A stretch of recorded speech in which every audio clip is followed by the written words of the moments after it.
Dear students, সবাই আশা করি খুব ভালো আছে আল্লাহর রহমতে। সো তোমাদের এই সপ্তাহে যে ক্লাস নেওয়ার কথা ছিল, আমি আসলে নিজের ব্যস্ততার কারণে এবং একটু আমার বেবিকে নিয়ে বিজি থাকার কারণে আমাদের ক্লাস নেওয়া হয় নাই। সো আজকে আসলে আমরা আমাদের যে কোর্সটা থিওরি কোর্স আগের প্রিভিয়াস সেমিস্টারের, সেই থিওরি কোর্সটারই আমরা শেষের দিকে ক্লাসগুলো এখন করছি, যেটা তোমরা জানো, এবং এই কন্টিনিউশনে আমরা এখন আছি। এবং আমরা চ্যাপ্টার 9-এ ছিলাম, নেটওয়ার্ক থিওরাম, যেটা অলরেডি একটা নেটওয়ার্ক থিওরাম আমরা অলরেডি পড়েছি, দেখেছি। তার রেফারেন্সে আমরা কিছু ম্যাথমেটিক্যাল প্রবলেম আমরা সলভ করেছি। সো ওইটার উপর ভিত্তি করে আমি তোমাদেরকে আমার স্ক্রিন শেয়ারিংয়ে যেটা তোমাদেরকে বলছিলাম, আমরা মিনিমাম 3টা থিওরাম পড়বো। অলরেডি একটা থিওরাম আমরা পড়েছি, আর আরও একটা থিওরাম হচ্ছে থেভেনিনস থিওরাম, আর একটা হচ্ছে নর্টনস থিওরাম। সো এক্সকিউজ মি, আমার স্ক্রিন শেয়ারিংটা কি দেখা যাচ্ছে? আমাকে শোনা যাচ্ছে ক্লিয়ারলি? জি স্যার। ওকে, আমি একটু স্ক্রিনটা একটু বড় করি।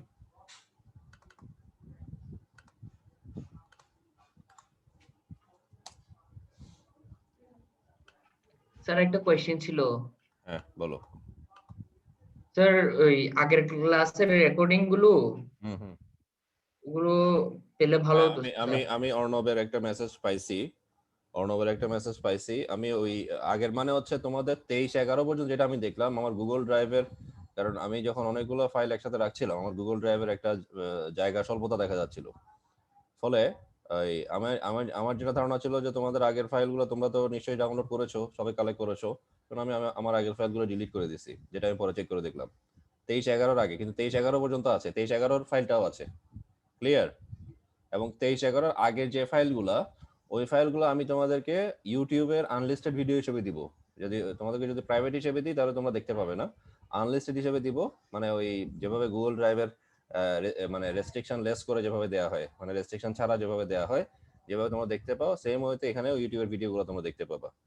Is it clear? এবং অলরেডি এটা আমি অনবের সাথে শেয়ার করেছি, এবং আমার আপলোডিং এর কাজ অলরেডি ডান। সো আমি এটা ক্লাস শেষ করে আমি আজকে ক্লাসে আজকে বা আগামীকালকের মধ্যে, আজকে রাতের মধ্যে বা আগামীকালকের মধ্যে তোমাদেরকে আমি লিঙ্কগুলো একটা একটা সিরিয়ালি একটা একটা লিঙ্ক দিয়ে দেবো। আমার সবগুলো ভিডিও আপলোড করা হয়ে গেছে। ইজ ইট ওকে? ওইটা মেইন ইয়েস যেটা স্যার। যেটা ছিল সেটা হচ্ছে গুগলের, আমার গুগল ড্রাইভে জায়গা স্বল্পতার কারণে আমাকে প্রিভিয়াস একদম প্রথম দিকে ক্লাসগুলো আসলে আমাকে রিমুভ করে দিতে হয়েছে। এটা আমার কাছে আছে, বাট আমার ড্রাইভ থেকে রিমুভ করে দিতে হয়েছে, যেহেতু ড্রাইভের জায়গাটা লিমিটেড। তো আমার ওই ফাইলগুলোই আমি আবার, যে ফাইলগুলো আমার কাছে সেভ করা আছে আমার লোকাল ড্রাইভে, সেগুলো আমি ইউটিউবের আনলিস্টেড ভিডিও হিসেবে আমি অলরেডি আপলোড করেছি। সেগুলো আপলোডিং ইজ ডান, এবং ওগুলো আমি তোমাদেরকে, ওই লিঙ্কগুলো আমি তোমাদেরকে শেয়ার করে দিব, ওইগুলো আমি তোমাদেরকে দিয়ে দিব। তো এবং তোমরা এই 23-11 থেকে যেগুলো পরের আমাদের যে থিওরির ক্লাস, যেগুলো ল্যাবের ক্লাস, সেগুলো সবগুলোই তো গুগল ড্রাইভে আছে, তাই তো? 23-11 পরে এই পর্যন্ত সবগুলো কিন্তু গুগল ড্রাইভে আছে, তোমাকে খেয়াল করছো এটা? আমার কথা বোঝা আছে? 23-11 থেকে এই পর্যন্ত তোমাদেরকে আমি একটু দেখাই। 23-11 থেকে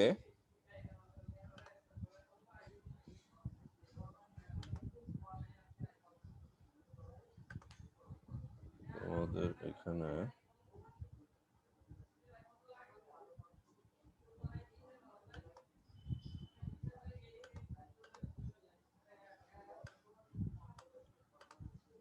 লোক, ডিয়ার স্টুডেন্টস,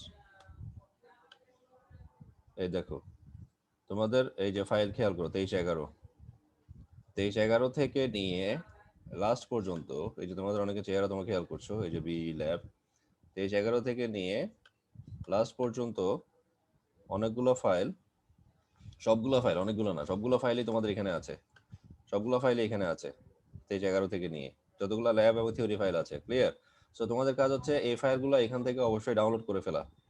ওকে, এই ফাইলগুলো এখান থেকে ডাউনলোড করে ফেললে এই ফাইলগুলো যদি আমি কখনো রিমুভ করে দিই, কারণ আমি এগুলো তোমাদের কাছে দিয়ে দেওয়া মানে হচ্ছে আমার কাছে, আমার আমার আমার একটা চিন্তা স্বাভাবিকভাবে চলে আসবে, একটা ধারণা আমার কাছে অটোমেটিক চলে আসবে যে আমি এটা এটা তোমাদের কাছে সেভ করা হয়ে গেছে বা এটা তোমরা অলরেডি সেভ করে ফেলছো। Is it clear to you?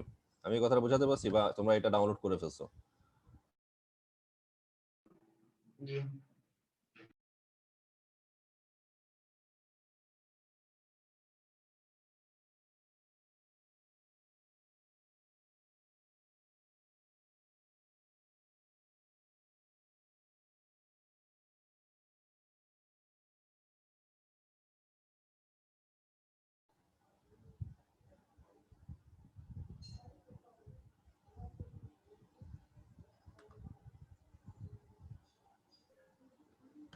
Sir renaming অপশনটা দেওয়া হয়নি স্যার। হ্যাঁ আমি এটা দিচ্ছি। Rename না?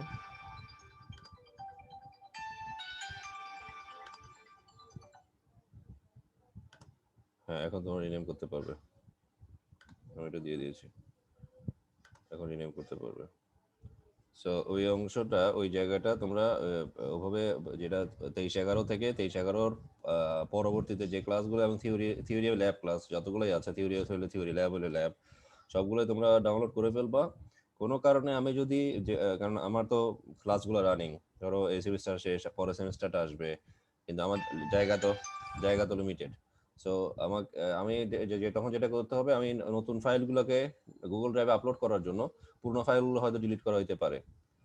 তো যাই হোক, তোমাদের অ্যাটেন্ডেন্স শিটটা দেখতে পাচ্ছ, অ্যাটেন্ডেন্স শিটে তোমরা যেটা দেখতে পাচ্ছ, তোমাদের অ্যাটেন্ডেন্স শিটে যেটা দেখতে পাচ্ছ 23/11, মানে এই যে 23/11, তো তার মানে প্রথম 5টা ক্লাস, এই যে প্রথম 5টা ক্লাস তোমাদের হয়তো আমি রিমুভ করে দিছি, কিন্তু 23/11 থেকে পরেরগুলা, 23/11 থেকে পরেরগুলা, এবং তোমাদের এটা হচ্ছে থিওরি। আর ল্যাবের ক্ষেত্রে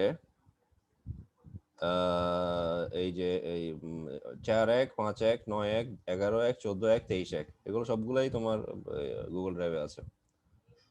ওকে, সো ল্যাবের 6টা, আর থিওরির যতগুলো আছে, থিওরির 6টা, মেবি 6টা, হ্যাঁ। সো এগুলো তোমরা ডাউনলোড করে ফেলবা। আর 11 নাম্বার ক্লাসটা, মানে 9-3-এরটা মেবি, 9-3-এরটা বা 3-3-এরটা, এগুলোকে আমি তোমাদের গুগল ড্রাইভে শেয়ার করছি। আগের রেকর্ডিং গুলো কি আমি তোমাদেরকে শেয়ার করছি গুগল ড্রাইভে, না বা গুগল ড্রাইভে যদি শেয়ার করে না না থাকে, স্যার। তোমাদের কাছে কতটুকু পর্যন্ত শেয়ার করা আছে গুগল ড্রাইভের? আমি একটু তোমাদের মেসেঞ্জারটা একটু দেখি, চেক করে। স্যার 1 তারিখ পর্যন্ত। মানে 1-3, মানে 3-3-9 তাই তো? জি স্যার। এই দুইটা ক্লাস নাই, 10 নাম্বার 11 নাম্বার দুইটা ক্লাস নাই, তাই তো? জি স্যার। ওকে ওকে, ঠিক আছে। তাহলে আমার যতটুকু মনে পড়ে, এই ক্লাসগুলো আমি অলরেডি ইউটিউবে আপলোড করছি, এবং এগুলো অলরেডি মানে আপলোডিং ইজ ডান, অলরেডি এগুলো রেডি। আমি জাস্ট তোমাদেরকে ফাইলগুলো, তোমাদের লিঙ্কগুলো দিতে পারবো। ওকে, তোমাদের লিঙ্কগুলো আমি এখান থেকে তোমাদেরকে দিয়ে দিব। সো এই লিঙ্কগুলো তোমরা এখান থেকে তোমরা চাইলে দেখতে পারো ইফ ইউ ওয়ান্ট। আর স্ক্রিন শেয়ারিং কি দেখা যাচ্ছে? স্ক্রিন শেয়ারিং কি দেখা যাচ্ছে? জি স্যার। হ্যাভ আ লুক, এই যে দেখো, এই যে সিরিয়ালি সবগুলোই আছে। আমি যদিও এখানে সিরিয়ালি নাই, এগুলা আমি তোমাদেরকে সিরিয়ালি দিব, সিরিয়ালি পাঠাবো। দেখো এই যে B11 মানে 9-3, তারপরে B3 27-9, তারপরে B1 14-9, তারপরে B6 23/11, 23/11 যদি আপলোড করছি, B5 18-10 ওটাও আপলোড করছি, B4 4-10, তারপর B2 20-9, তারপরে দ্যাটস ইট। সো এগুলো সবগুলাই, অর্থাৎ প্রথম দিকে যেগুলো আছে সবগুলো আপলোড করা আছে। আর এগুলো লিঙ্কগুলো রেডি, জাস্ট আমি এখান থেকে লিঙ্কগুলো শেয়ার করে দিলে হয়ে যাবে। আর পরেরগুলো তোমাদেরকে, আর আমি পরেরগুলো তোমরা নিজেদের মতো করে ডাউনলোড করে ফেলবে, যেভাবে আছে, এগুলো যাতে আমি ইউটিউবে আপলোড করতে না হয়। ক্লিয়ার? পরেরগুলো তোমাদের মতো করে তোমরা ডাউনলোড করে ফেলবা, যাতে ইউটিউবে আপলোড করতে না হয়। সো ওকে ডিয়ার স্টুডেন্টস, আমাদের আজকে যে টপিক, দুইটা টপিক আছে, দুইটা থিওরাম, একটা থেভেনিনস, একটা নর্টনস। আমি তোমাদের একটু খেয়াল করার জন্য সবাইকে আমি এখানে রিকোয়েস্ট করছি, এবং যেটা সবচেয়ে ইম্পর্টেন্ট সেটা হচ্ছে থেভেনিনস থিওরাম আমরা যদি ভালো করে বুঝতে পারি, আমরা নর্টনস থিওরামটা ভালো করে বুঝতে পারবো। এবং থেভেনিনস থিওরামের অসংখ্য লাইন এবং অনেকগুলো বিষয় অটোমেটিক তোমার নর্টনসের সাথে মিলবে। জাস্ট শুধু ডিফারেন্স হবে যে থেভেনিনসের ক্ষেত্রে যেখানে ভোল্টেজ সোর্স থাকবে, নর্টনের ক্ষেত্রে সেই জায়গাটাতে। হ্যাঁ, আমাকে শোনা যাচ্ছে? হ্যাঁ বলো। রিনেম অপশনটা একটু হ্যাঁ করে দিয়েছি, অলরেডি ডান। রিনেম অপশন আমি করে দিয়েছি অলরেডি। অন করলে অন কিন্তু করছি আমি, তোমাদেরকে অ্যালাউ করা আছে, তোমরা রিনেম করতে পারবে। জাস্ট তোমাদের আইডি দিয়ে অ্যাকর্ডিং টু ইউর ইনস্ট্রাকশন তোমাদের আইডি দিয়ে রিনেম করতে পারবে। ওকে, সো যেখানে ভোল্টেজ সোর্স আছে জাস্ট এখানে কারেন্ট সোর্স থাকবে নর্টনস থিওরাম, যে বাম পাশে যে কন্ডেন্স তোমরা দেখতে পাচ্ছ সেটা হচ্ছে নর্টনস থিওরাম। এটা আমরা পরবর্তীতে দেখবো। সো আমরা আমাদের মূল জায়গাটা চলে আসি। থেভেনিনস থিওরামটা বলা হচ্ছে এরকম, এটা হচ্ছে থেভেনিনস থিওরামের স্টেটমেন্ট। থেভেনিনস থিওরামের স্টেটমেন্ট তোমরা এখানে দেখতে পাচ্ছ। আর পরবর্তীতে আমরা এই ধরনের একটা লম্বা অংশ, বড় অংশ, যে আমরা কিভাবে আমরা এই আরটিএইচ এবং ইটিএইচ, আর হচ্ছে আরটিএইচ মানে আর থেভেনিন, ইটিএইচ হচ্ছে ই থেভেনিন বের করার যে রুল, সেই নিয়মটা বা ফলোইং সিকোয়েন্স অফ স্টেপস আমরা এখান থেকে সিকোয়েন্স অফ স্টেপস এর মাধ্যমে 5টা স্টেপ আছে, এই সিকোয়েন্স অফ স্টেপস এর মাধ্যমে আমরা আরটিএইচ এবং ইটিএইচ বের করতে পারবো। এবং সেই স্টেপগুলোই মেইনলি আমরা যে পরবর্তী এক্সাম্পল ফলো করব, সেই স্টেপগুলোই আমরা পরবর্তী এক্সাম্পল ফলো করার সময় এই স্টেপগুলো কাজে লাগবে। তো এটা হচ্ছে আমাদের পরের ব্যাপার। আগে আমরা প্রথম থেকে একদম শুরু থেকেই শুরু করি। Thevenin's theorem states the following: any two terminal দেখতে পাচ্ছ linear bilateral DC network can be replaced by an equivalent circuit consists of a voltage source and a series resistor as shown in figure 9.24. যেটা দেখতে পাচ্ছ এটা হচ্ছে result. অর্থাৎ previously অন্য কিছু থাকতে পারে, যেটা আমি তোমাদেরকে একটু পরে দেখাবো। প্রিভিয়াসলি অন্য কিছু থাকতে পারে, এটা হচ্ছে রেজাল্ট। রেজাল্টটা হচ্ছে এটা, যেখানে একটা ইকুইভ্যালেন্ট সার্কিট তুমি দেখতে পাচ্ছ, তুমি পাবে রেজাল্টে গিয়ে থেভেনিনস থিওরামের মাধ্যমে একটা ইকুইভ্যালেন্ট সার্কিট। তোমরা একটু কাইন্ডলি তোমাদের মাইক্রোফোনগুলো অফ রাখবে প্লিজ, মাইক্রোফোনগুলো অফ রাখবে সবার, থ্যাংক ইউ। থেভেনিন ইকুইভ্যালেন্ট সার্কিটটা তোমরা পাবে থেভেনিনস থিওরাম অ্যাপ্লাই করার পরে গিয়ে। অর্থাৎ একটা সার্কিট থাকবে, সেই সার্কিটটাতে এই থেভেনিনস থিওরাম অ্যাপ্লাই করলে আমরা এই যে থেভেনিন ইকুইভ্যালেন্ট সার্কিটটা পাবো, যেখানে আরটিএইচ নামে একটা রেজিস্টর থাকবে, ইটিএইচ নামে একটা ভোল্টেজ সোর্স থাকবে। সো প্রথমে আমি তোমাদেরকে একটু ফিগার নাম্বার 9.25 এ তোমাদেরকে আমি নিয়ে যাই।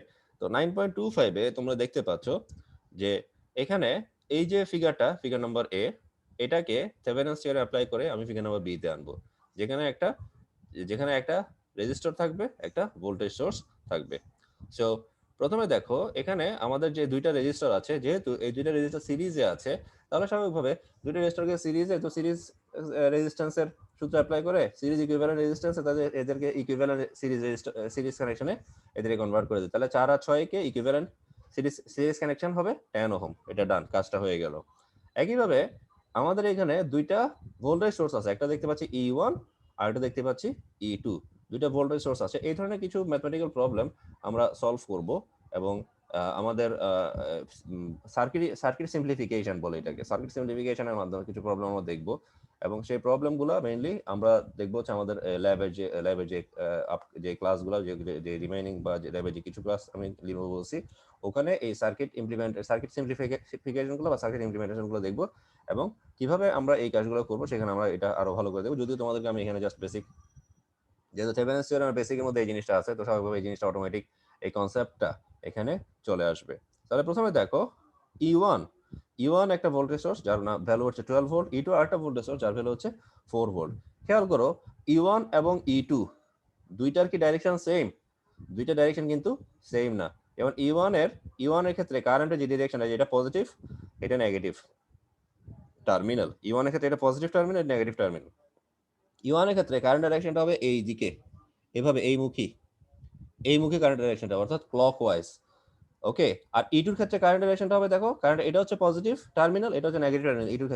E2 এর ক্ষেত্রে কারেন্ট ডাইরেকশনটা হবে এই মুখী, আবার দেখো এই মুখী, অর্থাৎ কাউন্টার ক্লকওয়াইজ। আর E1 এর ক্ষেত্রে দেখাচ্ছি, দেখো আমার কার্সার ডাইরেকশন খেয়াল করো, এই যে এই মুখী, অর্থাৎ ক্লকওয়াইজ। এই যে আবার দেখো, এই জিনিসটা কি বুঝতে পারছো? তার মানে এখানে দুইটা ভোল্টেজ সোর্স আছে, দুইটা ভোল্টেজ সোর্সের কিন্তু তোমার ডাইরেকশন সেম নয়। স্বাভাবিকভাবে যেহেতু দুইটা ভোল্টেজ সোর্সের ডাইরেকশন সেম নয়, এবং আমাদের এখানে আমাদের যেই according to the law of Kirchhoff's voltage law, KVL statement of Kirchhoff's voltage law, তো ওখান থেকে আমরা এখানে যেটা বলতে পারি, সেখানে আমরা স্বাভাবিকভাবে কার্শফস ভোল্টেজ ল এর যে অ্যালজেব্রিক সাম থাকবে, আমরা যেটা জানি যে algebraic sum of the potential rise and potential drops. So ওখানে আমাদের এখানে যেহেতু দুইটাই আমাদের একই ডাইরেকশনে না, তার মানে দুটোটাই পোটেনশিয়াল রাইজ না, একটা পোটেনশিয়াল রাইজ থাকবে হবে, একটা পোটেনশিয়াল ড্রপ হবে। সো ইন দ্যাট সেন্স আমাদের যেটা স্বাভাবিকভাবে হায়ার ভোল্টেজ থাকবে সেটা থেকে লোয়ার ভোল্টেজটা আমাদের অবশ্যই বিয়োগ করতে হবে, যেহেতু দুটোটার ভোল্টেজ দুটোটার ডাইরেকশন সেম না। যদি দুটোটার ডাইরেকশন সেম থাকতো তখন দুটোটাকে আমরা যোগ করতাম। যেহেতু দুটোটার ডাইরেকশন সেম না, দুইটা ভোল্টেজ সোর্সের, তো যেটা হায়ার ভ্যালু সেটা থেকে লোয়ার ভ্যালুটা বিয়োগ করলে তাহলে 12 ভোল্ট থেকে 4 ভোল্ট বিয়োগ করলে হবে 8 ভোল্ট, এবং 8 ভোল্টের ডিরেকশনটা হবে হায়ার ভ্যালুর মতো। যেমন এই যে 12 ভোল্টের যেরকম ডিরেকশন ছিল, 8 ভোল্টের ডিরেকশনটাও, অর্থাৎ 12 ভোল্টের যে পজিটিভ নেগেটিভ টার্মিনাল যে অ্যালাইনমেন্ট ছিল যেরকম ছিল, 8 ভোল্টের ক্ষেত্রেও পজিটিভ টার্মিনাল এবং নেগেটিভ টার্মিনাল অ্যালাইনমেন্টটা সেম হবে। সো এই যে ফিগারটা বা এই জিনিসটা আমরা এই যে এখানে থেভেনিন ইকুইভ্যালেন্ট সার্কিট আমরা আনলাম, এই যে এই বিষয়টাই মেইনলি এখানে এই বিষয়টার এক্সপ্লেনেশনটা এখানে দেয়া আছে। সো ওই এক্সপ্লেনেশনটা আমি যদি অলরেডি বলে ফেলছি, এটার জন্য আমি সময় নষ্ট করব না। তো এখানে যে জিনিসটা আমাদেরকে মেইনলি মাথায় রাখতে হবে, এখানে যে কথাটা বলা হচ্ছে, আমরা মেইনলি ব্লু কালারের যে পোর্শনগুলো, ব্লু কালারের যে রাইটিংগুলো, যে রিডিংগুলো, সেগুলো আমরা অবশ্যই পড়ার চেষ্টা করব। বলা হচ্ছে দেখো, the Thevenin equivalent circuit provides an equivalence at the terminals only. The internal construction and characteristics of the original network and the Thevenin equivalent are usually quite different. অর্থাৎ তোমার Thevenin equivalent সার্কিটের ইকুইভ্যালেন্সটা মানে একটা নির্দিষ্ট জায়গার ক্ষেত্রে, অর্থাৎ নির্দিষ্ট যেটাতে, যেমন এই যে একটা শেডেড এরিয়া দেখানো হয়েছে, যে অংশটা এখানে দেখানো হচ্ছে, ঠিক আছে, এই অংশটার মধ্যে Thevenin equivalent সার্কিটটা পসিবল। এই অংশটার মধ্যে Thevenin equivalent সার্কিট মানে এই জায়গাটাতে, অর্থাৎ এই জায়গাটাতে দুইটা রেজিস্টর মিলে একটা হয়ে গেছে, তার মানে এদের কাজটা একই। এখানে দুইটা রেজিস্টর মিলে যে কাজ করতো, একটা রেজিস্টর সেম কাজটা করতেছে। এখানে দুইটা ভোল্টেজ সোর্স মিলে যে কাজটা করতো, এখানে একটা ভোল্টেজ সোর্স সেম কাজটা করতো। অর্থাৎ শেডেড এরিয়াতে থেভেনিন ইকুইভ্যালেন্ট আর এই অংশটা, যে অংশটা থেকে আমি থেভেনিন ইকুইভ্যালেন্ট সার্কিটটা বের করছি, দুইটাই আসলে সেম। কিন্তু অন্য অংশতে কি বলা হচ্ছে দেখো, the Thevenin equivalent circuit provides an equivalence at the terminals only. The internal construction and characteristics of the original network, যেটা অরিজিনাল, এটা তো নেটওয়ার্কটা আরেকটু বড়, এটা তো নেটওয়ার্ক একটা পোর্শন দেখানো হচ্ছে, নেটওয়ার্কটা আরো বড় হইতে পারে। Original network and the Thevenin equivalent আর ইউজুয়ালি কোয়াইট ডিফারেন্ট। তোমার নরমালি পুরা যে নেটওয়ার্কটা অথবা পুরা নেটওয়ার্কের সাথে তুলনা করলে Thevenin equivalentটা একটু ডিফারেন্ট। এটা আমরা আরো ভালো করে খেয়াল করব যখন আমরা আমাদের এক্সাম্পলগুলো ফলো করব। একইভাবে দেখো, এখানে আরেকটা নেটওয়ার্ক বলা হচ্ছে, একটা কমপ্লেক্স নেটওয়ার্ক এখানে দেয়া আছে। যদি এখানে ভোল্টেজ সোর্স একটা অনেকগুলা রেজিস্টর এখানে দেয়া আছে। সো এই ক্ষেত্রে আমরা যখন এভাবে চিন্তা করব, তো সেই ক্ষেত্রে তখন আমাদের এখানে আরেকটা Thevenin ইকুইভ্যালেন্ট সার্কিট আমাদের এখানে আনতে হবে, যেখানে একটা লোড রেজিস্টার, যেখানে একটা লোড রেজিস্টার আমরা এখানে দেখতে পাই, একটা লোড রেজিস্টার থাকতে পারে, এবং লোড রেজিস্টারে একটা লোড রেজিস্টারের ভেতর দিয়ে যে কারেন্ট আছে সেটা হচ্ছে লোড কারেন্ট IL, যেটা আমরা এখানে দেখতে পাচ্ছি। এবং এই ক্ষেত্রে R1 R2 R3 কে আমরা কি করতে পারি, Thevenin ইকুইভ্যালেন্ট রেজিস্ট্যান্সে নিয়ে আসতে পারি, এবং যেটা 9.26 এ আমরা যেটা দেখতে পাচ্ছি। এবং এই 9.26 এর এই অংশটা এবং এই বিষয়টা দেখানোর জন্য জাস্ট আমি তোমাদেরকে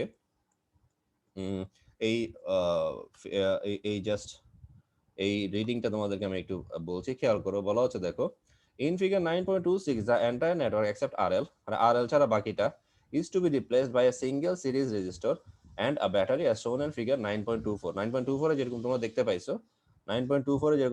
পাইছো, এই যে এরকম একটা ব্যাটারি মানে ভোল্টেজ সোর্সের কথা বলছে, আর একটা সিরিজ রেজিস্টর বা সিরিজ ইকুইভ্যালেন্ট রেজিস্টরের মাধ্যমে আমাদের এই কানেকশনটা 9.26 এর, এই যে 9.26 এর এই কানেকশনটা বা এই যে নেটওয়ার্কটা, এটা কমপ্লেক্স নেটওয়ার্কটা আমরা Thevenin ইকুইভ্যালেন্ট নিতে পারবো। তাহলে আমি কথাটা আবার বলি, in figure 9.26 the entire network is to be except RL, মানে এই কমা টু কমা অংশটা আমরা এটা বাদ দিব, is to be replaced by a single series resistor and a battery as shown in figure 9.24. অর্থাৎ সিঙ্গেল রেজিস্টরটা সিরিজ আকারে থাকবে, কার সাথে, ভোল্টেজ সোর্সের সাথে বা ব্যাটারির সাথে, as shown in figure 9.24. The values, ভেতরে যে ইন্টারনাল যে রেজিস্টরগুলো আলাদা বা ইন্ডিভিজুয়াল যে রেজিস্টরগুলো, সেই রেজিস্টরগুলো হয় নিজেদের মধ্যে সিরিজে কানেক্টেড হতে পারে, নয়তো প্যারালালে কানেক্টেড হতে পারে। সেটা কিভাবে হবে সেটা আমরা দেখব। The values of these two elements of the Thevenin equivalent circuit must be chosen to ensure that the resistor RL will react to the network of figure 9.26A in the same manner as to the network of 9.26B. কারণ resistor RLটা অর্থাৎ load রেজিস্ট্যান্সটা স্বাভাবিকভাবে load রেজিস্ট্যান্সটা যেহেতু change হচ্ছে না, load resistance ছাড়া বাকি সবগুলাই যেহেতু একই রকম রয়ে গেছে, লোড রেজিস্ট্যান্স ছাড়া বাকি সবগুলো যেহেতু একই রকম রয়ে গেছে, দেখো এই যে শেডেড যে অংশটা, ওই অংশটা তো জাস্ট শুধু চেঞ্জ আসছে, বাকি অংশটা একই রকম রয়ে গেছে। সো লোড রেজিস্ট্যান্স ফিগার 9.26 এর ক্ষেত্রে যে প্রভাবটা ফেলবে, 926B এর ক্ষেত্রেও সেম প্রভাব বা সেম এফেক্টটা করবে।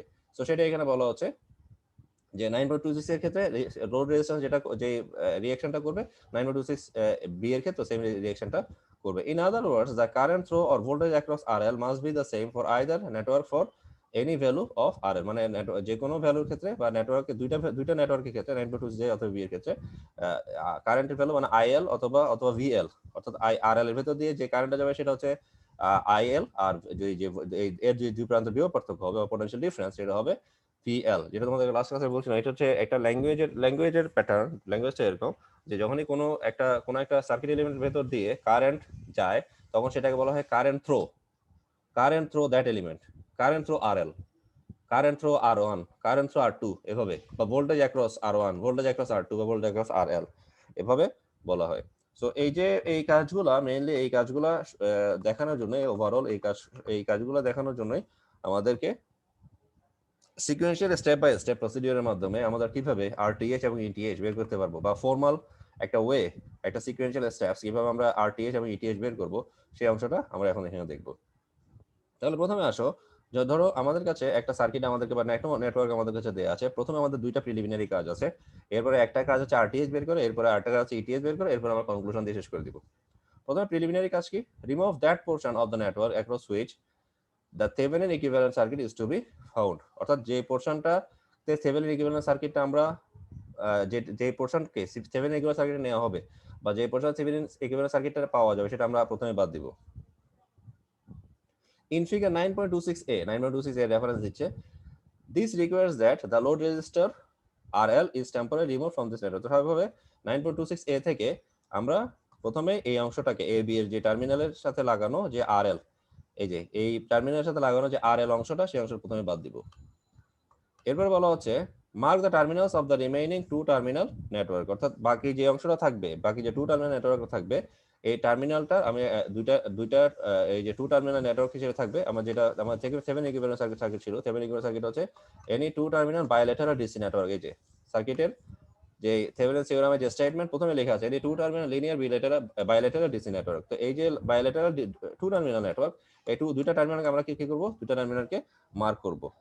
এরপরে বলা হচ্ছে, দেখো এরপরে RTH যখন 3 নম্বর স্টেপ RTH বের করব, calculate RTH by first setting all sources to 0, যেটা তোমাদের লাস্ট ক্লাসে দেখাইছি। অল সোর্সেস টু 0 যেটা লাস্ট ক্লাসে দেখাইছি, যে তোমরা সুপারপজিশন থিওরামে এবং ওইটার মাধ্যমে আমরা মেইনলি আমরা যে ম্যাথমেটিক্যাল প্রবলেমগুলো সলভ করার যে মূল যে কনসেপ্ট বা মূল যে ক্রাইটেরিয়া, সেটা হচ্ছে এভাবে তোমার সোর্সগুলোকে 0 করা। Calculate RTH by first setting all sources to 0। কিভাবে সোর্সগুলোকে আমরা 0 করব? আমরা ভোল্টেজ সোর্সকে করব ওপেন সার্কিট, আর কারেন্ট সোর্সকে শর্ট সার্কিট, আর কারেন্ট সোর্সগুলোকে করব ওপেন সার্কিট, যেটা তোমরা জানো। ভোল্টেজ সোর্সগুলোকে শর্ট সার্কিট, কারেন্ট সোর্সগুলোকে ওপেন সার্কিট। তাহলে এটা আমরা করলাম। এন্ড দেন এই কাজটা করার পরে তারপর কি করব? And then finding the resultant resistance between the two mark terminals. তো এর মধ্যে যে রেজাল্টেন্ট রেজিস্ট্যান্স থাকবে, সেই এই রেজাল্টেন্ট রেজিস্ট্যান্স আমরা ইকুইভ্যালেন্ট রেজিস্ট্যান্সটা বের করব, দুইটা টার্মিনালের ভিতরে ইকুইভ্যালেন্ট রেজিস্ট্যান্সটা বের করব। এরপর বলা হচ্ছে, দেখো এই কাজটা যদিও তোমাদেরকে এখানে আমি আরেকটু বলে রাখি, সেটা হচ্ছে যদিও এই কাজটা আমরা এখন ইনিশিয়ালি করছি, কিন্তু পরবর্তীতে কিন্তু এই কাজটা আবার আমাদেরকে উল্টাটা করতে হবে। অর্থাৎ যে শর্ট সার্কিট গুলো করছিলাম সেগুলোকে আবার ভোল্টেজ সোর্সে কনভার্ট করতে হবে, যে ওপেন সার্কিট গুলো করছিলাম সেগুলোকে আবার কারেন্ট সোর্সে কনভার্ট করতে হবে, যেটা তোমরা জানো যে আমরা সুপারপজিশন থিওরামে কিন্তু করছি, মনে আছে কি? যে ভোল্টেজ সোর্স গুলোকে শর্ট সার্কিট করছিলাম সেগুলোকে আবার ভোল্টেজে কনভার্ট করতে হয়েছে লাস্টে গিয়ে। আবার যেই কারেন্ট সোর্স গুলোকে ওপেন সার্কিট করছিলাম সেগুলোকে আবার কারেন্ট সোর্সে কনভার্ট করতে হয়েছে, বা কারেন্ট সোর্সে ফাইনালি রেখে তারপর আমাদের আনসারটা বের করতে হয়েছে, তাই না? মনে আছে কি সুপারপজিশনে?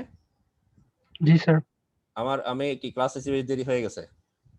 মাঝখানে একটা গ্যাপ হয়ে গেল, সেজন্য ভুলে গেছে নাকি? ওকে, যাই হোক। সো দরকার আমি আবার রিকল করব, আমি আবার ব্যাক করব। এরপরে চলে আসো যেটা বললাম, এটা তো গেল, এদের সবাইকে আবার ব্যাক করতে হবে, বা মানে সোর্স গুলোকে যেভাবে শর্ট সার্কিট ওপেন সার্কিট করা হচ্ছে তাদেরকে আবার জায়গা মতো নিয়ে আসবো। ভোল্টেজ হলে ভোল্টেজ, কারেন্ট হলে কারেন্ট সোর্স। এরপর আছে ETH, calculate ETH by first returning all sources to their original position. আবার আমি যখন ETH বের করব, এই যে কথাটা এইমাত্র বললাম, যখনই ETH বের করব, মানে প্রথমে আমরা আসলে শর্ট সার্কিট ওপেন সার্কিট করছি, ঠিক আছে, কিন্তু এটা RTH বের করার সময়। কিন্তু যখনই ETH বের করছি তখন আবার দেখো বলা হচ্ছে calculate ETH by first returning all sources to their original position and finding the open circuit voltage between the mark terminals. অর্থাৎ যখনই আমরা ইটিএইচটা বের করতে যাব তখন প্রথমে কি করব, প্রথমে সবগুলোকেই তাদের অরিজিনাল পজিশন নিয়ে যাব এবং ওপেন সার্কিট কোন দিকে আছে সেটাকে আমরা বের করার চেষ্টা করব। এবং এটার জন্য এই এই এই এই জিনিসটাকে বের করার জন্য আমরা মেইনলি স্টেপ টুটা আবার স্টেপ টুটা ফলো করব এবং যে টু টার্মিনাল যেটা দুইটা টার্মিনাল মার্ক করা হচ্ছে ওই জায়গাটাতে আবার আমরা ফিরে যাব এবং এই জিনিসগুলো স্বাভাবিকভাবে দিস ইজ দ্য থিওরি এবং এই জিনিসটা আমরা আমাদের এক্সাম্পলের মাধ্যমে আরো ভালোভাবে ক্লিয়ার হবো। কনক্লুশনে যে 5 নম্বর স্টেপ সেটাকে বলা এটা this the last step, draw the Thevenin equivalent circuit with the portion of the circuit previously removed, অর্থাৎ আরএল সহ যেটা রিমুভ করছো between the terminals of the equivalent circuit, অর্থাৎ আরএল সহ যেটা রিমুভ করছে সেটা আবার ইনক্লুড করো, সেটা আবার ওই পোরশনে নিয়ে আসো। This step indicated by the placement of the resistor RL between the terminals of the Thevenin equivalent circuit as shown in figure 9.26b. অর্থাৎ সোজা কথায় 9.26a এবং 9.26b অর্থাৎ 9.26 এর ক্ষেত্রে তুমি যে Thevenin equivalent সার্কিটের ইকুইভ্যালেন্সটা দেখতে পাচ্ছ সেই ইকুইভ্যালেন্সটা একটা বর্ণনা বা sequential step by step description এটা তোমার এখানে দেওয়া আছে। এটা ডেসক্রিপশন আকারেও আসতে পারে, একটা সার্কিটের ডেসক্রিপশন আকারেও আসতে পারে। তো তোমার সেই ক্ষেত্রে অবশ্যই এই সার্কিটটা তোমাদেরকে আঁকতে হবে, বা যে কোনো এই সার্কিট না, তুমি যদি ওই এক্সাম্পলের জন্য যে কোনো সার্কিট আনতে পারো বা যে কোনো সার্কিট তুমি ড্র করতে পারো এবং সেই সার্কিটের উপর ভিত্তি করে তুমি যদি সিকোয়েন্সিয়াল স্টেপ বাই স্টেপ প্রসিডিউরটা তুমি যদি লিখতে পারো বা বর্ণনা করতে পারো তাহলে হয়ে যাবে। আর সবচেয়ে বড় কথা যেটা মেইনলি ইম্পর্টেন্ট, এটা আসলে এই যে কথাবার্তাগুলো আমরা ইউজুয়ালি অ্যাভয়েড করার চেষ্টা করি পরীক্ষায়। আমরা এই জিনিসগুলো মেইনলি দেওয়ার চেষ্টা করি হচ্ছে তুমি যে কনসেপ্টটা এই কনসেপ্টটা বুঝছো কিনা এবং বুঝলে এটার উপর কিছু তোমরা এক্সাম্পল বা এক্সপেরিমেন্ট এক্সারসাইজ সলভ করো। ব্যাপারটা বোঝাতে পারছি? অর্থাৎ সুপারপজিশন থিওরামে আমরা থিওরি পড়ছি, স্টেটমেন্ট পড়ছি যে number of networks to be analysed বা number of sources to be analysed is equal to number of individual networks. So এটা হচ্ছে সুপারপজিশন থিওরাম। তো এই যে স্টেটমেন্ট বা এই থিওরিটা আমি পড়ছি, আমরা বুঝছি, মুখস্থ করছি, কিন্তু থিওরিটা আলটিমেটলি আমরা বুঝতে পারছি কখন, যখন থিওরিটা আমরা বা কনসেপ্টটা আমরা যখন আমাদের এক্সাম্পল গুলোতে অ্যাপ্লাই করছি। এবং আলটিমেটলি আমরা বুঝতে পারছি কখন, যখন আমরা এই থিওরিটা বা কনসেপ্টটা এক্সাম্পল গুলোতে অ্যাপ্লাই করার পরে আমরা এক্সাম্পল গুলো ভালো করে বুঝতে পারছি। সেম ওয়েতে এই যে কনসেপ্টটা আমরা যখন আমাদের বিভিন্ন এক্সাম্পল গুলোতে অ্যাপ্লাই করব তখন আমাদের এই আলটিমেট থেভেনিন সার্কিট বা থেভেনিন থিওরামটা আমরা ইজিলি বুঝতে পারবো। সো একটু খেয়াল করো আমাদের জন্য। আচ্ছা আমি একটা মনে হয় স্কিপ করছি। প্রথমে দেখো এক্সাম্পল 9.6, এইটা আমরা দেখবো, find the Thevenin equivalent circuit for the network in the shaded area of the network 9.27। এই যে 9.27 শেডেড এরিয়া তোমরা দেখতে পাচ্ছ। আবার এখানে আরো কিছু বের করতে বলছে, then find the current through RL, মানে আরএল এর মধ্যে দিয়ে যে কারেন্টটা, দ্যাট ইজ আইএল। আরএল এর মধ্যে যে কারেন্টটা সেটা হচ্ছে আইএল। তোমরা জানো আরএল এর ভ্যালু হইতে পারে 2 ওহম, 10 ওহম, 100 ওহম, অর্থাৎ আরএল এর ডিফারেন্ট ভ্যালু থাকবে। ডিফারেন্ট ভ্যালুর জন্য আইএল কত হবে সেটা আমরা দেখবো পরে। আর থেভেনিন ইকুইভ্যালেন্ট সার্কিটটা বের করতে হবে এই শেডেড এরিয়াতে, এটা হচ্ছে 9.26 এক্সাম্পল। আর 9.7 এক্সাম্পল, তাও same, find the Thevenin equivalent circuit for the network in the shaded area figure 9.33। এই যে অংশটাতে যদিও এখানে একটা কারেন্ট সোর্স দেওয়া আছে, কিন্তু এটা কারেন্ট সোর্স দেওয়া থাকার পরেও এখানেও মানে আই দেওয়া আছে, কিন্তু এখান থেকেও ইটিএস আমরা বের করতে পারবো। এই যে এখান থেকে ইটিএস বের করা একটা স্টেপ বাই স্টেপ প্রসিডিউরের মাধ্যমে ওই সিকোয়েন্সিয়াল স্টেপসটা ফলো করার পরে আমরা ওইটা অ্যাপ্লাই করতে পারবো। আর এরপরে আরো কয়েকটা প্রবলেম আছে, তবে মেইনলি আমরা এই দুটো প্রবলেম, এই 9.6 এবং এক্সাম্পল 9.7, এই দুটো প্রবলেম আমরা কভার করব, এক্সাম্পল কভার করব।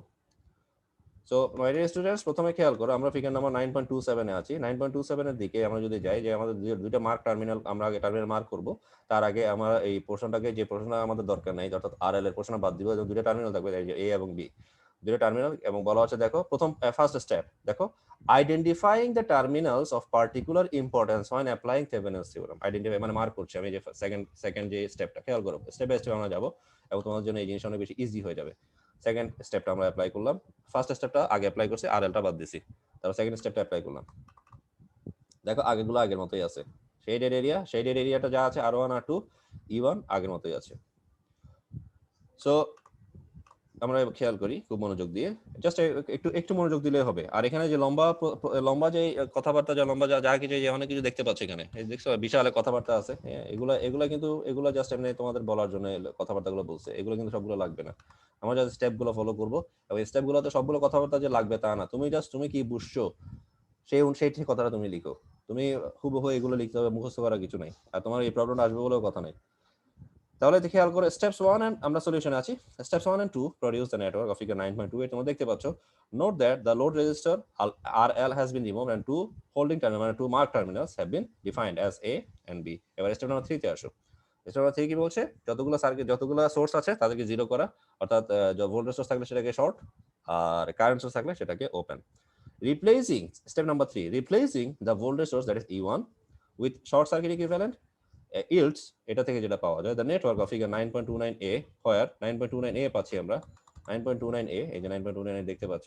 9.29a যখন আমরা পাচ্ছি, যেখানে আমরা 9.29 এর ক্ষেত্রে দেখতে পাচ্ছি আমরা R1 এবং R2 কে, এখানে 9.29 এর ক্ষেত্রে R1 এবং R2 টা অবশ্যই প্যারালাল হবে, কারণ যদিও এখানে আমরা R1 এবং R2 কে সিরিজ হিসেবে দেখতে পাচ্ছি, কিন্তু এই ইকুয়েশনটা আমরা পরে দেখি।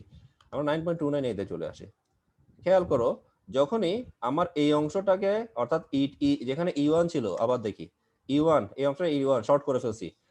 E1 যখন ছিল তখন আমার এই মার্ক টার্মিনাল, যে দুইটা টার্মিনাল আছে, এই দুটো টার্মিনালে মেইনলি আমার একটা ওহম মিটার দিয়ে আমি রেজিস্টারটা বের করব। যখনই আমি ওহম মিটার দিয়ে রেজিস্টারটা বের করতে যাব, তখনই আমার এখানে, তোমরা যেটা জানো সুপারপজিশনের ক্ষেত্রে, আমরা যে সুপারপজিশনের ক্ষেত্রে কাস্টমাইজ করতাম, আমি তোমাদেরকে এই টার্মটা ইউজ করছি, কাস্টমাইজ। সুপারপজিশনের ক্ষেত্রে আমরা রেজিস্টারগুলোকে কাস্টমাইজ করতাম, এবং যখনই কোনো শর্ট বা ওপেন সার্কিট হইতো তখন আমরা রেজিস্টারগুলোকে ওখানে ওই শর্ট সার্কিট সাথে রিপ্লেস করতাম। যেমন এই যে এখানে যেটা দেখতে পাচ্ছ, এই ক্ষেত্রে তখন আমরা যদি এরকম করি যে এই R1টাকে যদি আমি এই জায়গায় নিয়ে আসি, সেই ক্ষেত্রে যেটা হবে, অর্থাৎ যখনই আমি এখানে ওহম মিটারের মাধ্যমে আমি যখন রেজিস্টারটা বের করতে যাব, তখন R1 এবং R2 কে এখানে শো করবে প্যারালালি, R1 এবং R2 কে এখানে প্যারালালি শো করবে। এবং প্যারালালি শো করার কারণে আমি যখন RTH বের করতে যাব, তখন R1 এবং R2 প্যারালাল ইকুইভ্যালেন্ট রেজিস্ট্যান্সের সূত্র আমাদেরকে অ্যাপ্লাই করতে হবে। এখানে সিরিজ ইকুইভ্যালেন্ট রেজিস্ট্যান্স সূত্র অ্যাপ্লাই করলে হবে না। সো ওই ক্ষেত্রে এবং ওই সূত্র দিয়েই আমরা এখানে যে জিনিসটা দেখতে পারি, সেটা হচ্ছে তোমার RTH এর ভ্যালু আমরা যখন বের করবো, তখন সেক্ষেত্রে R1 এবং R1 প্যারালাল R2 ওই সূত্র অ্যাপ্লাই করছি, এবং সেখান থেকে আমরা RTH এর একটা ভ্যালু এখান থেকে বের করছি। তো RTH এর ভ্যালুটা আমরা আলটিমেটলি RTH এর ভ্যালুটা বের হয়ে গেল। RTH এর ভ্যালুটা যেহেতু বের করে ফেলছি Thevenin equivalent circuit, Thevenin theorem apply করে, তো RTH এর যে ভ্যালুটা সেটা বের করে ফেলার পরে আমরা এরপরে যে কাজটা করব, স্টেপ নাম্বার 4 এ, স্টেপ নাম্বার 4টা কি ছিল? স্টেপ নাম্বার 4টা ছিল, যখনই আমি RTH বের করছি, RTH হচ্ছে স্টেপ নাম্বার 3, RTH হচ্ছে স্টেপ নাম্বার 3, আর ETH হচ্ছে স্টেপ নাম্বার 4। স্টেপ নাম্বার 4 অর্থাৎ ETH বের করার সময় প্রথমে আমাকে কি করতে হবে? প্রথমে যে সোর্সগুলোকে জিরো করছি, মানে যে সোর্সগুলো রাইট, যে সোর্সগুলো জিরো ছিল, অর্থাৎ ভোল্টেজকে শর্ট, কারেন্টকে ওপেন, সেগুলোকে জাস্ট তাদের অরিজিনাল পজিশনে, অর্থাৎ শর্ট সার্কিটকে আবার ভোল্টেজ সোর্সে নিয়ে আসবো। এই যে দেখো, শর্ট সার্কিটকে ভোল্টেজ সোর্সে, যে শর্ট সার্কিট ছিল এখানে, যে শর্ট সার্কিটটা ছিল, সেই শর্ট সার্কিটটাকে আবার আগের মতো E1 মানে 9 ভোল্ট ওই জায়গায় আমরা নিয়ে আসলাম। ওই জায়গায় নিয়ে আসার পরে এখন যে এই মার্ক টার্মিনাল যেটা দেখতে পাচ্ছ, অর্থাৎ আমরা এখানে বুঝাচ্ছি যে আমরা এখানে ETH-টা এখান থেকে বের করব। তো ETH-টা বের করার পরে আমরা এখানে, আমাদের এখানে একটা ভোল্ট মিটার লাগবে, যেহেতু আমরা ETH বের করছি, ভোল্টেজ বের করতে যাচ্ছি। তো এই ETH বের করার জন্য আমাদের এখানে আমরা একটা ভোল্ট মিটার অ্যাপ্লাই করলাম। সো ভোল্ট মিটার অ্যাপ্লাই করার পরে আমরা যে জিনিসটা এখানে দেখতে পাচ্ছি, বলা হচ্ছে দেখো, step number 4, replace the voltage source that is, প্রথমে যেটা শর্ট সার্কিট ছিল সেটা, সেই ভোল্টেজ সোর্সটা এখানে নিয়ে আসলাম। For this case, the open circuit voltage ETH is the same as the voltage drop across the 6 ohm resistor applying the voltage divider rule। অর্থাৎ এখানে আমাদের যেই according to this terminal আমরা যদি ETH যখনই বের করতে যাব, এবং স্বাভাবিকভাবে এটা যেহেতু ওপেন সার্কিট ভোল্টেজ, অর্থাৎ এই ভোল্টেজটা হচ্ছে ওপেন সার্কিট ভোল্টেজ, যেহেতু এখানে কোনো কারেন্ট ফ্লো করছে না এবং ওপেন সার্কিট, সো এই ETH-টা will be same as the voltage drop across the 6 ohm resistor, অর্থাৎ 6 ohm রেজিস্টরের যে ভোল্টেজ ড্রপ, সেই একই রকম ভোল্টেজ ড্রপটা ETH এর ক্ষেত্রেও আমরা পাবো। এবং সেই ক্ষেত্রে এখানে আমরা যদি ভোল্টেজ ডিভাইডার রুল অ্যাপ্লাই করি, এবং সেক্ষেত্রে ভোল্টেজ ডিভাইডার রুলটা হবে ETH is equal to R2 into E1 divided by R2 plus R1। এটা হচ্ছে ভোল্টেজ ডিভাইডার রুলের সূত্র, অর্থাৎ ভোল্টেজ ডিভাইডার রুলের যে ইকুয়েশনটা, সেইখান থেকে আমরা এই ETH-টা ইজিলি বের করতে পারবো। এবং ভোল্টেজ ডিভাইডার রুলে যে জিনিসটা আমরা জানি সেটা হচ্ছে মেইনলি কারেন্টের ক্ষেত্রে বা প্যারালাল সার্কিটের ক্ষেত্রে ভোল্টেজ ডিভাইডার রুলটা ইউজ হয়, এবং যেটা তোমাদের কাছে আমি লাস্ট ক্লাসেও বলছি, ভোল্টেজ ডিভাইডার রুলটা তোমার সরি ভোল্টেজ ডিভাইডার রুলটা ইউজ হয় ইউজুয়ালি আমাদের যে কেসিএল এর ক্ষেত্রে ইউজুয়ালি ক্যারশফস কারেন্ট ল যেটা আমরা ইউজ করি সেটা প্যারালাল সার্কিটে, এবং প্যারালাল সার্কিটে ইউজুয়ালি কারেন্টটা ডিফারেন্ট হয়, so current divider rule KCL use করি। কেসিএল এর পরে ইউজ হয় কেভিএল এর পরে, অর্থাৎ ক্যারশফস ভোল্টেজ লর পরে আমরা ভোল্টেজ ডিভাইডার রুলটা ইউজ করি। এবং ভোল্টেজ ডিভাইডার রুল মানে হচ্ছে যেখানে আমাদের ভোল্টেজগুলো আলাদা আলাদা ভোল্টেজ আমরা পাবো, এবং সেই আলাদা আলাদা ভোল্টেজের কারণে অর্থাৎ আলাদা আলাদা পটেনশিয়াল ডিফারেন্সের কারণে আমাদের আলাদা আলাদা স্বাভাবিক ভোল্টেজ ডিভাইডার রুলটা, যেহেতু ভোল্টেজটা ডিভাইড হয়ে যাচ্ছে, ফলে সেক্ষেত্রে আমরা আলাদা আলাদা ভোল্টেজ এখানে পাবো। সেই যে রুলের মাধ্যমে পাবো সেটা হচ্ছে voltage divider rule.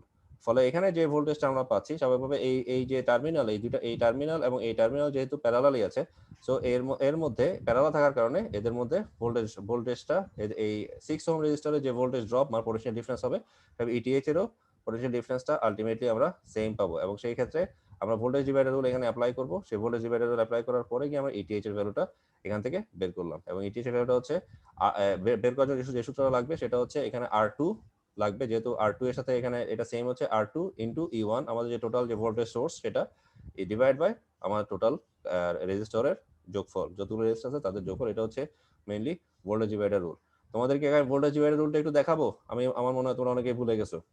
Voltage divider একটু দেখাবো স্যার। ভোল্টেজ ডিভাইডার রুল সিরিয়ালের ক্ষেত্রে না? হ্যাঁ, সিরিজের ক্ষেত্রে সেটা তো কেভিএল মানে কারশফস ভোল্টেজ ল, কারশফস ভোল্টেজ ল তো ইউজুয়ালি সিরিজ সার্কিট ইউজ করি আমরা। কেভিএল মানে তো এটা আমরা সিরিজ সার্কিট ইউজ করি, আর প্যারালাল সার্কিট হচ্ছে কেসিএল মানে কারশফস কারেন্ট ল, কারণ প্যারালালে কারেন্টটা ডিফারেন্ট হয়। আমার নেটওয়ার্ক মনে একটু ডিস্টার্ব করতেছে, আমার কথা শোনা যাচ্ছে স্পষ্ট, ক্লিয়ার শোনা যাচ্ছে স্টুডেন্টস? জি স্যার। ক্লিয়ারলি শোনা যাচ্ছে? আমি তোমাদেরকে একটু ব্যাক করি, হয়তো তোমরা এই জিনিসটা অনেকে ভুলে গেছো।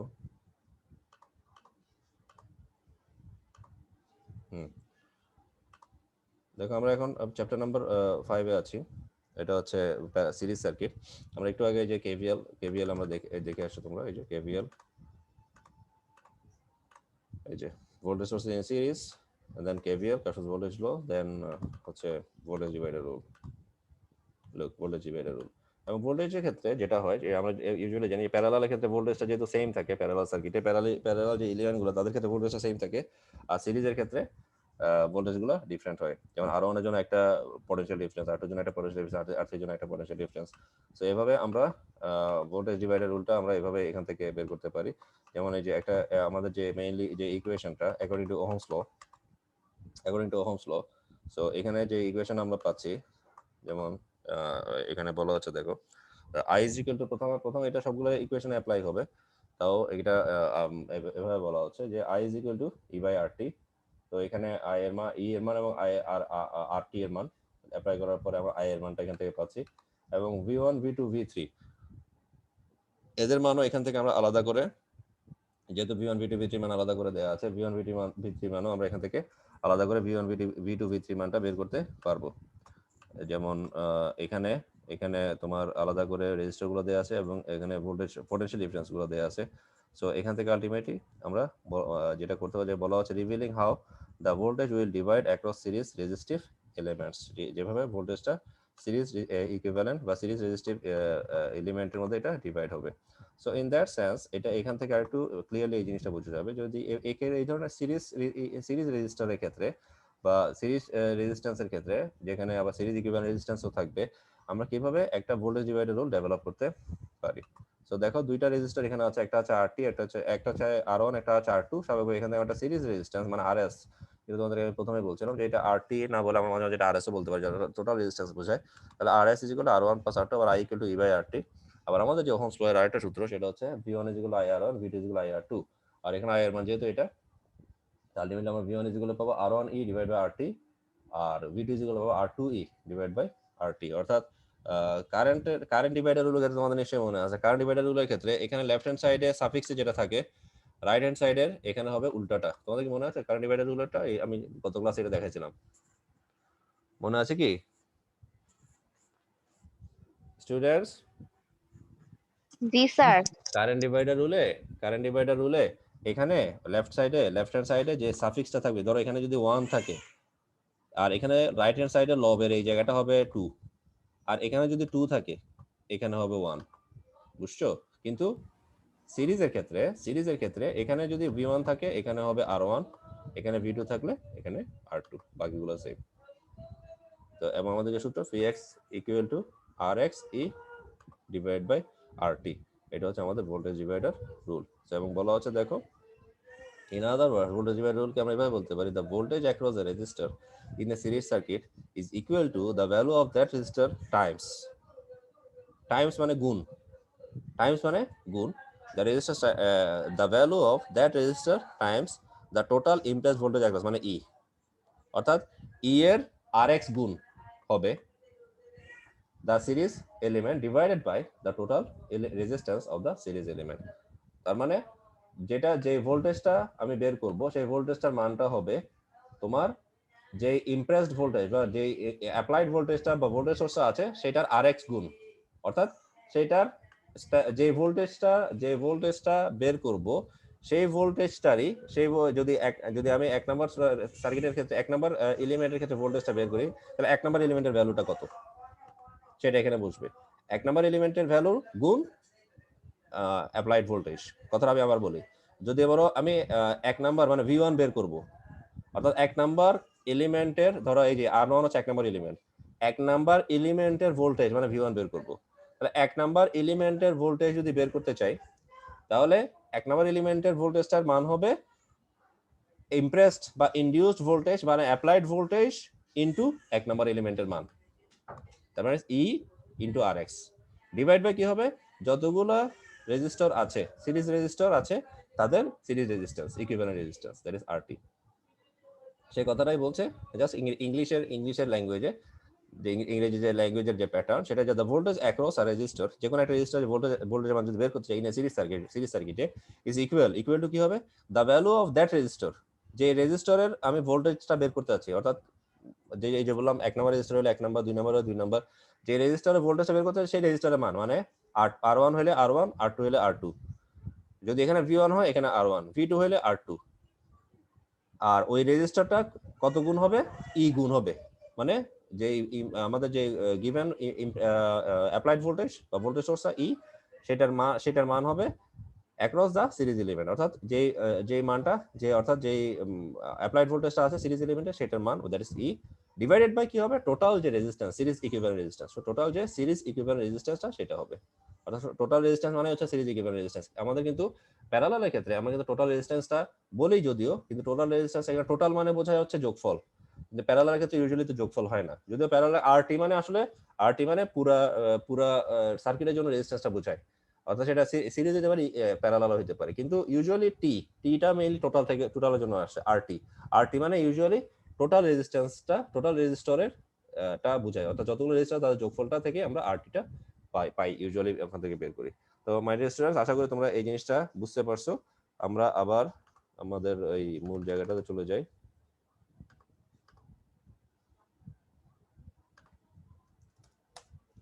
সো ইন দ্যাট সেন্স তাহলে আমরা এটা বের করব স্বাভাবিকভাবে, যেহেতু আমরা ETH এর মান বের করতে চাচ্ছি, তার মানে ETH-টা যে সার্কিট এলিমেন্টের ভেতর দিয়ে যাবে, অর্থাৎ ETH এর দুই প্রান্তের যে মানে ETH-টা একটা দুইটা প্রান্তের মধ্যে একটা পোটেনশিয়াল ডিফারেন্স বা একটা ভোল্টেজ বোঝাচ্ছে, আর R2-রও দুই প্রান্তে বা একটা পোটেনশিয়াল ডিফারেন্স আছে। যেহেতু R2 এবং ETH দুটো প্যারালালি আছে, স্বাভাবিকভাবে R2 এবং ETH এর দুইটারই ভোল্টেজ সেম হবে। সেটা কত হবে কিভাবে হবে, যদি এখানে আমি লিখতাম V2, খেয়াল করো কথাটা এবার ইজিলি বুঝতে পারো কিনা। ধরো তুমি ETH এর এটা ভুলে যাও, এই কথাটা ভুলে যাও, পুরোটা ভুলে যাও, শুধু তোমার জন্য সার্কিট আছে এই অংশটার মধ্যে আমি যদি R1 এর ভোল্টেজ V1 বের করতে চাই অথবা R2 এর ভোল্টেজ V2 বের করতে চাই, তাহলে আমাকে ভোল্টেজ ডিভাইডার রুল অ্যাপ্লাই করতে হবে না?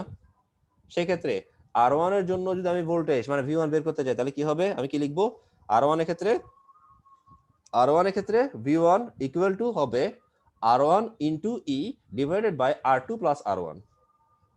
R2 এর ক্ষেত্রে যদি V2 বের করতে যাই, তাহলে সেক্ষেত্রে V2 ইকুয়াল টু হবে R2 ইন্টু E বা E1 divided by R2 plus R1। কথাটা কি এখন বুঝতে পারছো?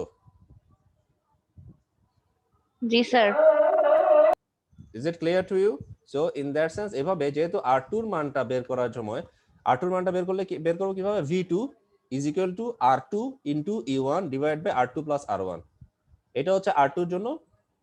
R2 এর ক্ষেত্রে V2 এর মানটা আমি যদি ভোল্টেজ ডিভাইডার রুল অ্যাপ্লাই করে বের করি, সেক্ষেত্রে তখন সূত্র হবে এটাই, যে V2 এখানে V2 হবে V2 equal to R2 into E1 divide by R2 plus R1। যেহেতু V2 এবং ETH দুটাই সেম, কারণ এরা দুইটাই প্যারালালই আছে, যেহেতু দুইটাই সেম সেজন্য V2 জায়গায় আমরা ETH লিখতে পারি। সেক্ষেত্রে আমরা এখানে ETH এর মানটা আলটিমেটলি আমরা বের করে ফেললাম একটা ভোল্ট মিটার দিয়ে। এখানে যে একটা ভোল্ট মিটার শো করছে, ETH এর মানটা আমরা এভাবে বের করে ফেলতে পারি। সো এভাবে স্বাভাবিকভাবে আমরা দুইটা মানই বের করে ফেললাম, ETH এবং RTH দুইটা মানে আমরা বের করে ফেলছি। এবং এটা হচ্ছে আমাদের যেটা আমাদের 4 নম্বর পর্যন্ত স্টেপ, RTH এবং ETH পর্যন্ত। এবং ফাইনাল যে কনক্লুশন যেটা দিয়ে, যে 5 নম্বর স্টেপ দিয়ে করব conclusion, draw the Thevenin equivalent circuit with the portion of the circuit previously removed, অর্থাৎ RL সহ যে অংশ আমি আগে রিমুভ করছি সেটা বাদ দিব। This step is indicated by the placement of the resistor RL between the terminals of the Thevenin equivalent circuit as shown in figure 9.26e, অর্থাৎ 9.26b তে যে দুইটা টার্মিনাল আছে A এবং B এর মধ্যে RL এর যে অংশটা, RL অংশটা আমরা আবার আগের মতো করে ব্যাক করব, নিয়ে আসব, এবং সেখানে RL কে সে নির্দিষ্ট RL কে সে আবার স্পেসিফাই করবে। এবার যে বলা আছে দেখো, substituting the Thevenin equivalent circuit for the network external to RL in figure 9.27, অর্থাৎ ফিগার 9.27 এর যে এক্সটার্নাল সার্কিটটা ছিল, অর্থাৎ এই পোরশনটা শেডেড এরিয়ার বাইরেরটা আবার আমরা তাদেরকে আবার তাদের রিইনস্টেট করলাম, তাদের আগের পজিশনে রিইনস্টেট করলাম। এবং রিইনস্টেট করার জন্য আমাদেরকে যে কাজটা করতে হবে সেই কাজটা হচ্ছে, যেহেতু আমি এই পুরো সার্কিটটাতে দেখতে পাচ্ছি আমার যে ওহমস ল আমরা যদি আবার অ্যাপ্লাই করি, ওহমস লর আরেকটা এডিশনাল পোরশন হচ্ছে, এডিশনাল যে অংশ সেটা হচ্ছে, আমরা যখন ওহমস লর ক্ষেত্রে বলি I = V/R বা I = E/R, আর মানে হচ্ছে তোমার total resistance RT, total resistance বোঝায় RT। তাহলে এখানে যেহেতু আমার দুইটা রেজিস্ট্যান্স সিরিজে কানেক্টেড, তাহলে RTH প্লাস RL হবে। আবার এখানে আরেকটা সূত্র তোমরা অ্যাপ্লাই করতে পারো, এটা তোমরা হায়ার সেকেন্ডারি পড়ছো মনে করে দেখো, সেটা হচ্ছে আমরা যখনই I এর মান বের করি, I is equal to E by capital R plus small r, এই ধরনের একটা কথা বলছিল, কখনো শিখছো কিনা মনে করে দেখো তো, I is equal to E by capital R plus small r। ওইটা ওখানে ক্যাপিটাল আরটা কি ছিল, স্মল আরটা কি ছিল বলো? স্যার স্মল আরটা অভ্যন্তরীণ রোধ ছিল যে ওইটা। হ্যাঁ, আর ক্যাপিটাল আরটা কি ছিল? তুল্য রোধ।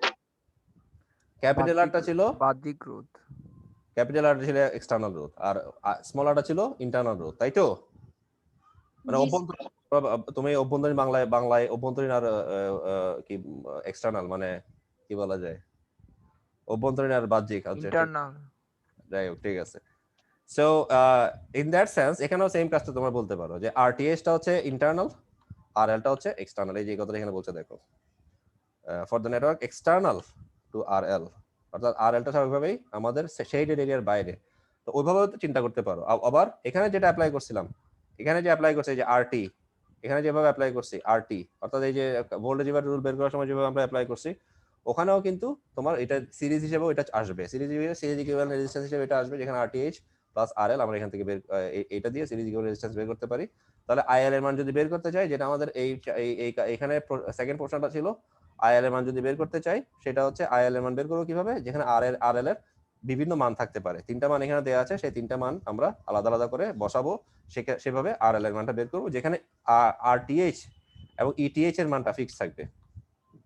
RTH এবং ETH এর মানটা ফিক্স থাকবে। এই যে RTH এবং ETH এর মানটা ফিক্স থাকলো, RL এর মান প্রথমে 2 ওহম বসাবো, IL এর একটা মান পাবো, RL এর মান 10 ওহম বসাবো, তারপর একটা মান পাবো, RL এর মান 100 ওহম পাবো, তারপর IL এর আরেকটা মান পাবো। হ্যাঁ বলো। E1 9 ভোল্ট থেকে 6 ভোল্ট ETH হলো কিভাবে স্যার? হ্যাঁ, এই যে এটাই তো এতক্ষণ এখানে এক্সপ্লেইন করলাম। এই যে তোমার এখানে R2 এর ক্ষেত্রে আমরা আসলে বের করতাম কি V2 না, ভোল্টেজ ডিভাইডার রুল। আমি কি R2 এর পোটেনশিয়াল ডিফারেন্স V2 জানি, R1 এর পোটেনশিয়াল ডিফারেন্স V1 এটা কি জানি? R1 ও R2 এর ইকুইভ্যালেন্ট রোধটা লিখলাম, দেন E1 এর ইকুইভ্যালেন্ট 6 হয় কিভাবে স্যার? না, E1 এর ইকুইভ্যালেন্ট তো 6 না। আমি তোমাকে ওই জিনিসটা আগে খেয়াল করো। তুমি কি R1 এর যে ভোল্টেজ মানে R1 এর ক্ষেত্রে যে পটেনশিয়াল ডিফারেন্স সেটা হচ্ছে V1, সেটা কি আমরা বের করছি? সেটা বের করছি কিনা? আবার R2 এর ক্ষেত্রে যে ভোল্টেজ মানে পটেনশিয়াল ডিফারেন্স মানে V2, সেটাও কি বের করছি? যে বের করছি?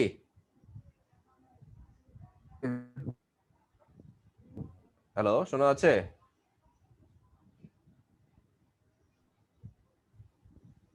R1 এর পোটেনশিয়াল ডিফারেন্স হচ্ছে ক্ষেত্রে R1 এর ক্ষেত্রে পোটেনশিয়াল ডিফারেন্স হচ্ছে V1, R2 এর ক্ষেত্রে পোটেনশিয়াল ডিফারেন্স হচ্ছে স্যার আপনার কথা শোনা যাচ্ছে না ভালো করে। আচ্ছা আমি মাইক্রোফোনটা আবার অন করলাম। এখন শোনা যাচ্ছে? এখন শোনা যাচ্ছে? জি স্যার শোনা যাচ্ছে। একটু মনে হয় কেটে যাচ্ছে। আমার এখানে কানেকশন আনস্টেবল দেখাচ্ছে। এটা নেটের কানেকশনটা ডিস্টার্ব করে ইউজুয়ালি ইভিনিং হইলেই। তো যাই হোক, সো R1 এর ক্ষেত্রে পোটেনশিয়াল ডিফারেন্স হবে V1, ঠিক আছে? তাহলে V1 বের করতে যদি যাই, V1 ইকুয়াল টু, আমি যদি ভোল্টেজ ডিভাইডার রুল অ্যাপ্লাই করি, তাহলে V1 ইকুয়াল টু হবে R1E divide by R2, R1 plus R2। এটা হচ্ছে V1 এর ক্ষেত্রে। আর V2 এর ক্ষেত্রে হবে V2 equal to R2E divide by R1 plus R2। Is it clear? এটা কি বুঝতে পারছো? একজন একটু কনফিউশন ছিল। জি স্যার। হ্যাঁ, একজন একটু কনফিউশন ছিল। ওকে মেইনলি আমি ওকে বলছি স্বাভাবিকভাবে, ওর মাধ্যমে অন্যরাও শুনবে যদি অন্য কারো কনফিউশন থেকে থাকে। তাহলে R2 এর ক্ষেত্রে যে V2 বের করব, V2 ইকুয়াল টু কি হবে? R2E, মানে R2 এখানে E মানে U1, R2E1 divide by R1 plus R2। এটা হচ্ছে ভোল্টেজ ডিভাইডার রুলের মাধ্যমে R2 এর ক্ষেত্রে V2 বের করা।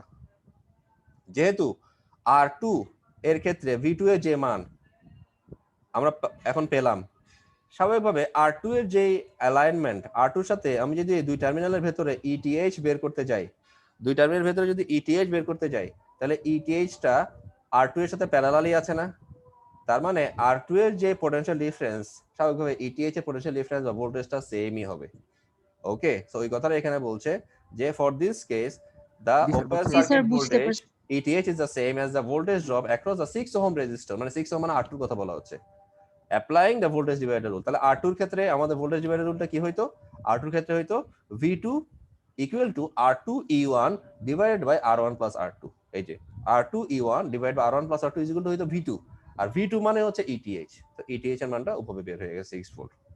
আর এরপরে RTH আগেই বের করলাম, এবং ইন দ্যাট সেন্স এর বের করার পরে আমরা যেহেতু এটা হচ্ছে সেকেন্ড পোর্শন, আমাদের ফার্স্ট পোর্শনের কাজ এখানে শেষ, কিন্তু সেকেন্ড পোর্শনে যেখানে আমাদের RL এর বিভিন্ন ভ্যালু দেওয়া ছিল, RL এর বিভিন্ন ভ্যালুগুলোর মান আমরা এই সূত্রে বসানোর পরে IL এর ক্ষেত্রেও বিভিন্ন ভ্যালু বের করতে পারি। সো তোমাদের কিন্তু আবার স্টেপ 4 পর্যন্ত তোমাদের কাজ, ETH এবং RTH এর মান শেষ করে ফেললে কিন্তু কাজ শেষ না, পর অংশটাও করতে হবে যদি দেয়া থাকে। খেয়াল করো, যদি এটা বলা থাকে দেন এডিশনাল অংশ, দেন যদি এটা দেন না হয়, দেন বলা না থাকে, এই দেন যদি বলা না থাকে, দেন গুলো যদি বলা না থাকে, ইন দ্যাট সেন্স তখন তোমাদের আর এই স্টেপ 5 এর কাজটা করতে হবে না, জাস্ট RL কে অ্যাড করে দিলে আর আলাদা জায়গায় নিয়ে আসলে হবে। যেমন দেখো এখানে এক্সাম্পল 9.7 আমরা দেখবো, find the Thevenin equivalent circuit for the network in the shaded area of the network of figure 9.33। এখানে কিন্তু দেখো দেন বলে আর কিছু বলে নাই, ফলে আমাদের স্টেপ 4 মানে আমরা ETH বের করার পরে কিন্তু আমরা আর তেমন কোনো কাজ করব না। এই যে দেখো ETH বের করার পরে RL-টা এখানে অ্যাড করে ফেলা হবে। দেখি, হ্যাঁ, এখানে ETH বের করার পরে বাকি কাজটা শেষ। এই যে ডান, ETH বের করার পরে আর কোনো কাজ নাই এখানে, ঠিক আছে? ETH বের করার পরে সেম রিমেইনিং যে অর্থাৎ R3 এর যে পোরশনটা, এখানে RL না বলে R3 বলছে, R3 এর যে পোরশনটা সেটা আমরা জাস্ট অ্যাড করে ফেললে, রিপ্লেস করে ফেললে হয়ে যাবে। সো এটা আমরা একটু দেখবো, সেটা হচ্ছে এই জিনিসটা আমরা একটু এখান থেকে দেখার চেষ্টা করি, বোঝার চেষ্টা করি। সেটা হচ্ছে খেয়াল করো, এখানে যখন আমরা দেখবো এই জায়গাটা আমরা এই জন্য এটা বুঝতে হবে যে এখানে কারেন্ট সোর্স ছিল, অর্থাৎ কারেন্ট সোর্সটাকে আমরা আসলে ETH এ কারেন্ট সোর্স আছে, কিন্তু আমরা আসলে বের করবো ETH। ওকে, কিন্তু আলটিমেটলি যে কারেন্ট সোর্সের জায়গায় যে ETH আসবে ব্যাপারটা কিন্তু তা না। এটা হচ্ছে আমার সিকোয়েন্সিয়াল স্টেপস এর মাধ্যমে আমার সিকোয়েন্সিয়াল স্টেপসটা কি বলে সেটা আসবে। খেয়াল করো, বলা হচ্ছে স্টেপস 1 and 2 আর শোন ইন ফিগার 9.34, এবং আর এই 9.34 এ স্টেপস 1টা 1 এবং 2 বলা হচ্ছে, অর্থাৎ এখানে R3টা বাদ দেওয়া হচ্ছে এবং AB নামে দুটো মার্ক টার্মিনাল করা হয়েছে, বাকিটা সেম রয়ে গেছে। স্টেপ নাম্বার 3 তে আসো, এবং স্টেপ নাম্বার 3টা দেখানো হচ্ছে 9.35 এ। আমরা 9.35 স্টেপ 3টা কি ছিল? স্টেপ নাম্বার 3টা ছিল set all the sources to 0 and the voltage source will be replaced by the short circuit and the current sources will be replaced by the open circuit. যেহেতু আমাদের এখানে কারেন্ট সোর্স আছে তাহলে অবশ্যই এটা open circuit equivalent দিয়ে রিপ্লেসমেন্টটা হবে। এবং এই ক্ষেত্রে যখনই আমরা আরটিএইচটা এখান এই পাশ থেকে যখন আরটিএইচটা অর্থাৎ এই যে ওহম মিটারের মাধ্যমে আরটিএইচটা বের করব এই টার্মিনাল এই দিক থেকে এই পাশ থেকে যখন আরটিএইচটাকে আমরা দেখব, খেয়াল করো তো, এই দেখো এখানে যেরকম আরটিএইচটা দেখছিলাম, এখানে যখন ওহম মিটারের মাধ্যমে আরটিএইচটা বের করছিলাম তখন এখানে আমাদের এখানে আর1টা তখন এই জায়গায় চলে আসছে, কিন্তু সেক্ষেত্রে আর1 এবং আর2 দুইটা ছিল কিভাবে প্যারালাল কানেকশনে। আবার এক্ষেত্রে যখন আমরা দেখব, এক্ষেত্রে যখন আরটিএসটা বের করতে যাব, এখন দেখো আর1 আর2 কিন্তু সিরিজ কানেকশনে আছে। Is it clear? That is interesting part. So এই জিনিসটা আমাদেরকে জানতে হবে এবং বুঝতে হবে। যদিও আমি তোমাদেরকে নেক্সট যে পার্টটা, আমরা এই চ্যাপ্টারটা অলমোস্ট শেষ হয়ে যাচ্ছে, নেক্সট যে পার্টটা সেই পার্টটা হচ্ছে আমাদের যে ম্যাশ এবং নোডাল অ্যানালাইসিস, ওইটা দেখার জন্য আমাদের একটু ব্যাক করে সিরিজ প্যারালাল নেটওয়ার্ক থেকে আমরা আসলে একটু বোঝার চেষ্টা করব যে অনেকগুলো সিরিজ এলিমেন্ট বা প্যারালাল এলিমেন্ট যদি একসাথে থাকে তখন আসলে কোনগুলো সিরিজে আসবে কোনগুলো প্যারালালে আসবে। Is it clear to you? So আমি আজকে ক্লাসটা বেশি লেংথি করব না, আমি আজকে ক্লাসটা এখানে শেষ করে আমি তোমাদেরকে কিছু কাজ দিয়ে আজকে ক্লাসটা আমি শেষ করে দিব, তোমাদের বেশি সময় আমি নিব না। সো জাস্ট এইটা দেখার পরে আমি তোমাদেরকে নর্মাল থিওরামের কনসেপ্টটাকে তোমাদের ক্লিয়ার করব, এরপর আমি তোমাদেরকে কিছু কাজ দিব, দেন আমি আজকে ক্লাসটা ক্লোজ করব। তো এরপরে দেখো আরটিএইচ এর যে ভ্যালুটা সেটা বের করার জন্য আমাদেরকে স্বাভাবিকভাবে দেখো আমরা এখানে যেটা দেখতে পাচ্ছি figure number 9.35 A determining RTH for the network of figure number 9.34, এই ফিগারটা মানে একটা দেখো স্টেপ বাই স্টেপ 9.33 থেকে 9.34, 9.34 থেকে 9.35, এভাবে একটার পর একটা স্টেপ বাই স্টেপ প্রসিডিউরের মাধ্যমে আমরা কিন্তু প্রতিটা বিষয় বের করে ফেলতে পারছি বা প্রতিটা ডিটারমাইনিং ফ্যাক্টরগুলো। ইউজুয়ালি আমাদের ডিটারমাইনিং ফ্যাক্টর হচ্ছে আরটিএইচ এবং ইটিএইচ, এগুলো একটা করে আমরা বের করছি। তাহলে দেখো আরটিএইচ এবং আরটিএইচ প্রথমে স্টেপ নাম্বার 3 তে আরটিএইচ এর মানটা বের করলাম, আর1 প্লাস আর2 দিয়ে আরটিএইচ এর মানটা বের হলো। এরপর স্টেপ নাম্বার 4টা ফিগার নাম্বার 9.36 এ দেখবো এবং সেই ক্ষেত্রে ইটিএইচ এর মানটা আমরা বের করব এবং ইটিএইচ এর মান বের করার জন্য আমাদের যে কাজটা করতে হবে সেটা হচ্ছে ওপেন সার্কিট ভোল্টেজে আমরা ইটিএইচটা যদি বের করতে যাই, প্রথমে যেটাকে ওপেন সার্কিট করছিলাম অর্থাৎ আই কে ওপেন সার্কিট করছিলাম সেটাকে আবার আই এর জায়গায় নিয়ে আসবো, অর্থাৎ কারেন্ট সোর্সকে ওপেন সার্কিট করছিলাম, ওপেন সার্কিটকে আবার কারেন্ট সোর্সে কনভার্ট করে ফেলবো, মানে এটাকে রিপ্লেস করে ফেলবো, ওইটা আগের জায়গায় নিয়ে আসবো, I is equal to 12 ampere current source. আর বাকি যে দুইটা অংশ থাকে আর1 এবং আর2, বাকি যে দুইটা অংশ থাকছে সেটা আমরা কিভাবে বের করব সেই অংশটা একটু দেখি। In this case, since an open circuit exists between the two marked terminals, the current is 0 between these terminals and through the 2 ohm resistor. অর্থাৎ যখনই আমরা একটা ওপেন সার্কিটের কথা চিন্তা করি এবং ওপেন সার্কিটটা যেহেতু আমি প্রথমত ওপেন সার্কিটটা আমরা যে আগে যে কারেন্টটা ছিল সেটা দিয়ে কারেন্ট সোর্স সেটা দিয়ে রিপ্লেস করে ফেলছি, কিন্তু ডান পাশে যে টার্মিনালটা আছে সেটা তো ওপেন সার্কিট ভোল্টেজ, তাই না? ওপেন সার্কিট ভোল্টেজটা যেটা আমরা একটু আগে example previous example 9.26 maybe 9.6 only 9.6 second already দেখে ফেলছি যে একটা ওপেন সার্কিট ভোল্টেজ অলরেডি হয়ে গেছে, এই যে এটা ওপেন সার্কিট, এখানে কোনো সার্কিট ক্লোজ না, ওপেন সার্কিট। তাহলে এই সার্কিটটা যেহেতু ক্লোজ না, যেটা তোমাদেরকে আমি ড্রয়িং এর ক্ষেত্রে দেখাইছিলাম, তোমাদের নিশ্চয়ই মনে আছে, তোমাদের যখন আমি তো ওই আমাদের যে সফটওয়্যারটার মাধ্যমে যখন ড্রয়িং করছিলাম তখন তোমাদের দেখাচ্ছিলাম যখনই একটা আমাদের সার্কিটটা বিশেষ করে ক্যাশস কারেন্ট ল এর ক্ষেত্রে সার্কিট যখন ওপেন থাকে তখন ওখানে কোনো ভ্যালু শো করে না বা সার্কিটটাকে সে ক্লোজড বা কমপ্লিট দেখায় না এবং সেক্ষেত্রে আমাদের কোনো আলটিমেটলি আউটপুটও শো করে না। এই জিনিসটা কি তোমাদের মনে আছে? কার্শফস কারেন্ট লর ক্ষেত্রে আমরা যখন এই কার্শফস কারেন্ট লর ক্ষেত্রে যখন আমাদের বা ইনিশিয়াল এন্ড ফাইনাল এন্ড গুলা যদি ওপেন থাকে, এন্ড গুলো যদি আমরা ক্লোজ করে না দিই, যতক্ষণ পর্যন্ত ক্লোজ করে না দিই ততক্ষণ পর্যন্ত এন্ড গুলো ওপেন অবস্থা থাকে এবং সেই ক্ষেত্রে আমাদের কোনো আউটপুট বা রেজাল্ট শো করে না।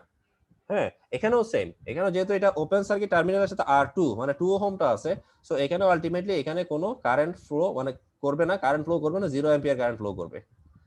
V2 মানে R2 এর মধ্যে দিয়ে 0 অ্যাম্পিয়ার কারেন্ট ফ্লো করবে এবং আলটিমেটলি V2 এর মানটা হবে 0 ভোল্ট। কারণ I2 এর মান যদি 0 হয়, R2 এর মান যাই হোক না কেন, I2 এর মান যদি 0 হয় আলটিমেটলি V2 এর মানও অবশ্যই 0ই হবে। তার মানে বাকি থাকলো কি, পুরো সার্কিটের মধ্যে বাকি থাকলো কি R2 এর মান, R2 এর ক্ষেত্রে V2 0 হয়ে গেছে, তাহলে R1 এর ক্ষেত্রে যে V1টা পাবো সেই V1টা আলটিমেটলি ETH হবে। আবার V1টা আবার R1 এর ক্ষেত্রে যে পোটেনশিয়াল ডিফারেন্স সেটা ETH এর পোটেনশিয়াল ডিফারেন্সের সেম হবে যেহেতু এটা প্যারালালি কানেক্টেড, তাহলে ETH equal to ultimately V1 হবে। তাহলে V1 equal to I1 R1, R I1 মানে আসলে I তো একটাই, এখানে I তো বাকিটা 0 হয়ে গেছে, তাহলে আই যেটা এখানে সোর্সের ক্ষেত্রে 12 অ্যাম্পিয়ার সেটাই মেইনলি এখানে বসে যাবে 12 অ্যাম্পিয়ার, আর আর1 এর মান তো 4 ওহম আছে। আলটিমেটলি এখান থেকে আমরা ইটিএইচ এর মানটা বের করে ফেলবো। ফাইনালি আমাদের এখানে ইটিএইচ এবং আরটিএইচ, অর্থাৎ আলটিমেটলি আমাদের এখানে আর কোনো কারেন্ট সোর্স বলতে কিছু থাকবে না। তখন আমাদের এটা ইটিএইচ এর মাধ্যমে রিপ্লেস হয়ে যাবে এবং আলটিমেটলি আমরা এই ধরনের একটা শেডের অংশের মাধ্যমে আমাদের যে শেডের অংশটা ইনিশিয়ালি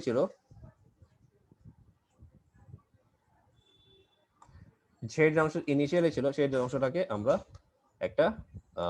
একটা ফর্মে নিয়ে আসার মাধ্যমে আমাদের এই যে স্টেপ বাই স্টেপ প্রসিডিউরের মাধ্যমে আমরা সেটাকে একটা থেভেনিন ইকুইভ্যালেন্ট সার্কিটে থেভেনিন ইকুইভ্যালেন্ট ভোল্টেজ এবং মানে ব্যাটারি থেভেনিন ইকুইভ্যালেন্ট রেজিস্ট্যান্সে কনভার্ট করলাম এবং সেটাই বলা হচ্ছে। এবং আলটিমেটলি বাইরে যে দুইটা টার্মিনালের মধ্যবর্তী যে পোর্শনটা ছিল,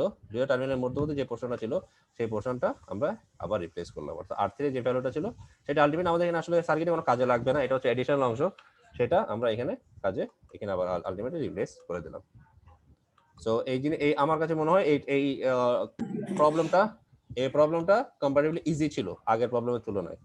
এই প্রবলেমটা কম্পারেটিভলি আগের প্রবলেমটা একটু কমপ্লেক্স ছিল এবং আর সবচেয়ে বড় কথা আগের প্রবলেমটা তোমাদের প্রথম প্রবলেম ছিল, সেটা তোমাদের ওইটা বুঝতে একটু সময় লাগছে বা একটু অসুবিধা হয়েছে, কিন্তু সেকেন্ড প্রবলেমটা তোমাদের বুঝতে তেমন অসুবিধা হওয়ার কথা না, কারণ আগের প্রবলেম যেহেতু তোমরা ইজিলি বুঝে ফেলছো, সেকেন্ড প্রবলেমটাও আলটিমেটলি সেজন্য তোমাদের বুঝতে সময় লাগে নাই এবং সেকেন্ড প্রবলেমটা আগের প্রবলেম থেকে একটু কম্পারেটিভলি ছোট, সেজন্য তোমাদের এটা আরো বেশি ইজি মনে হয়েছে।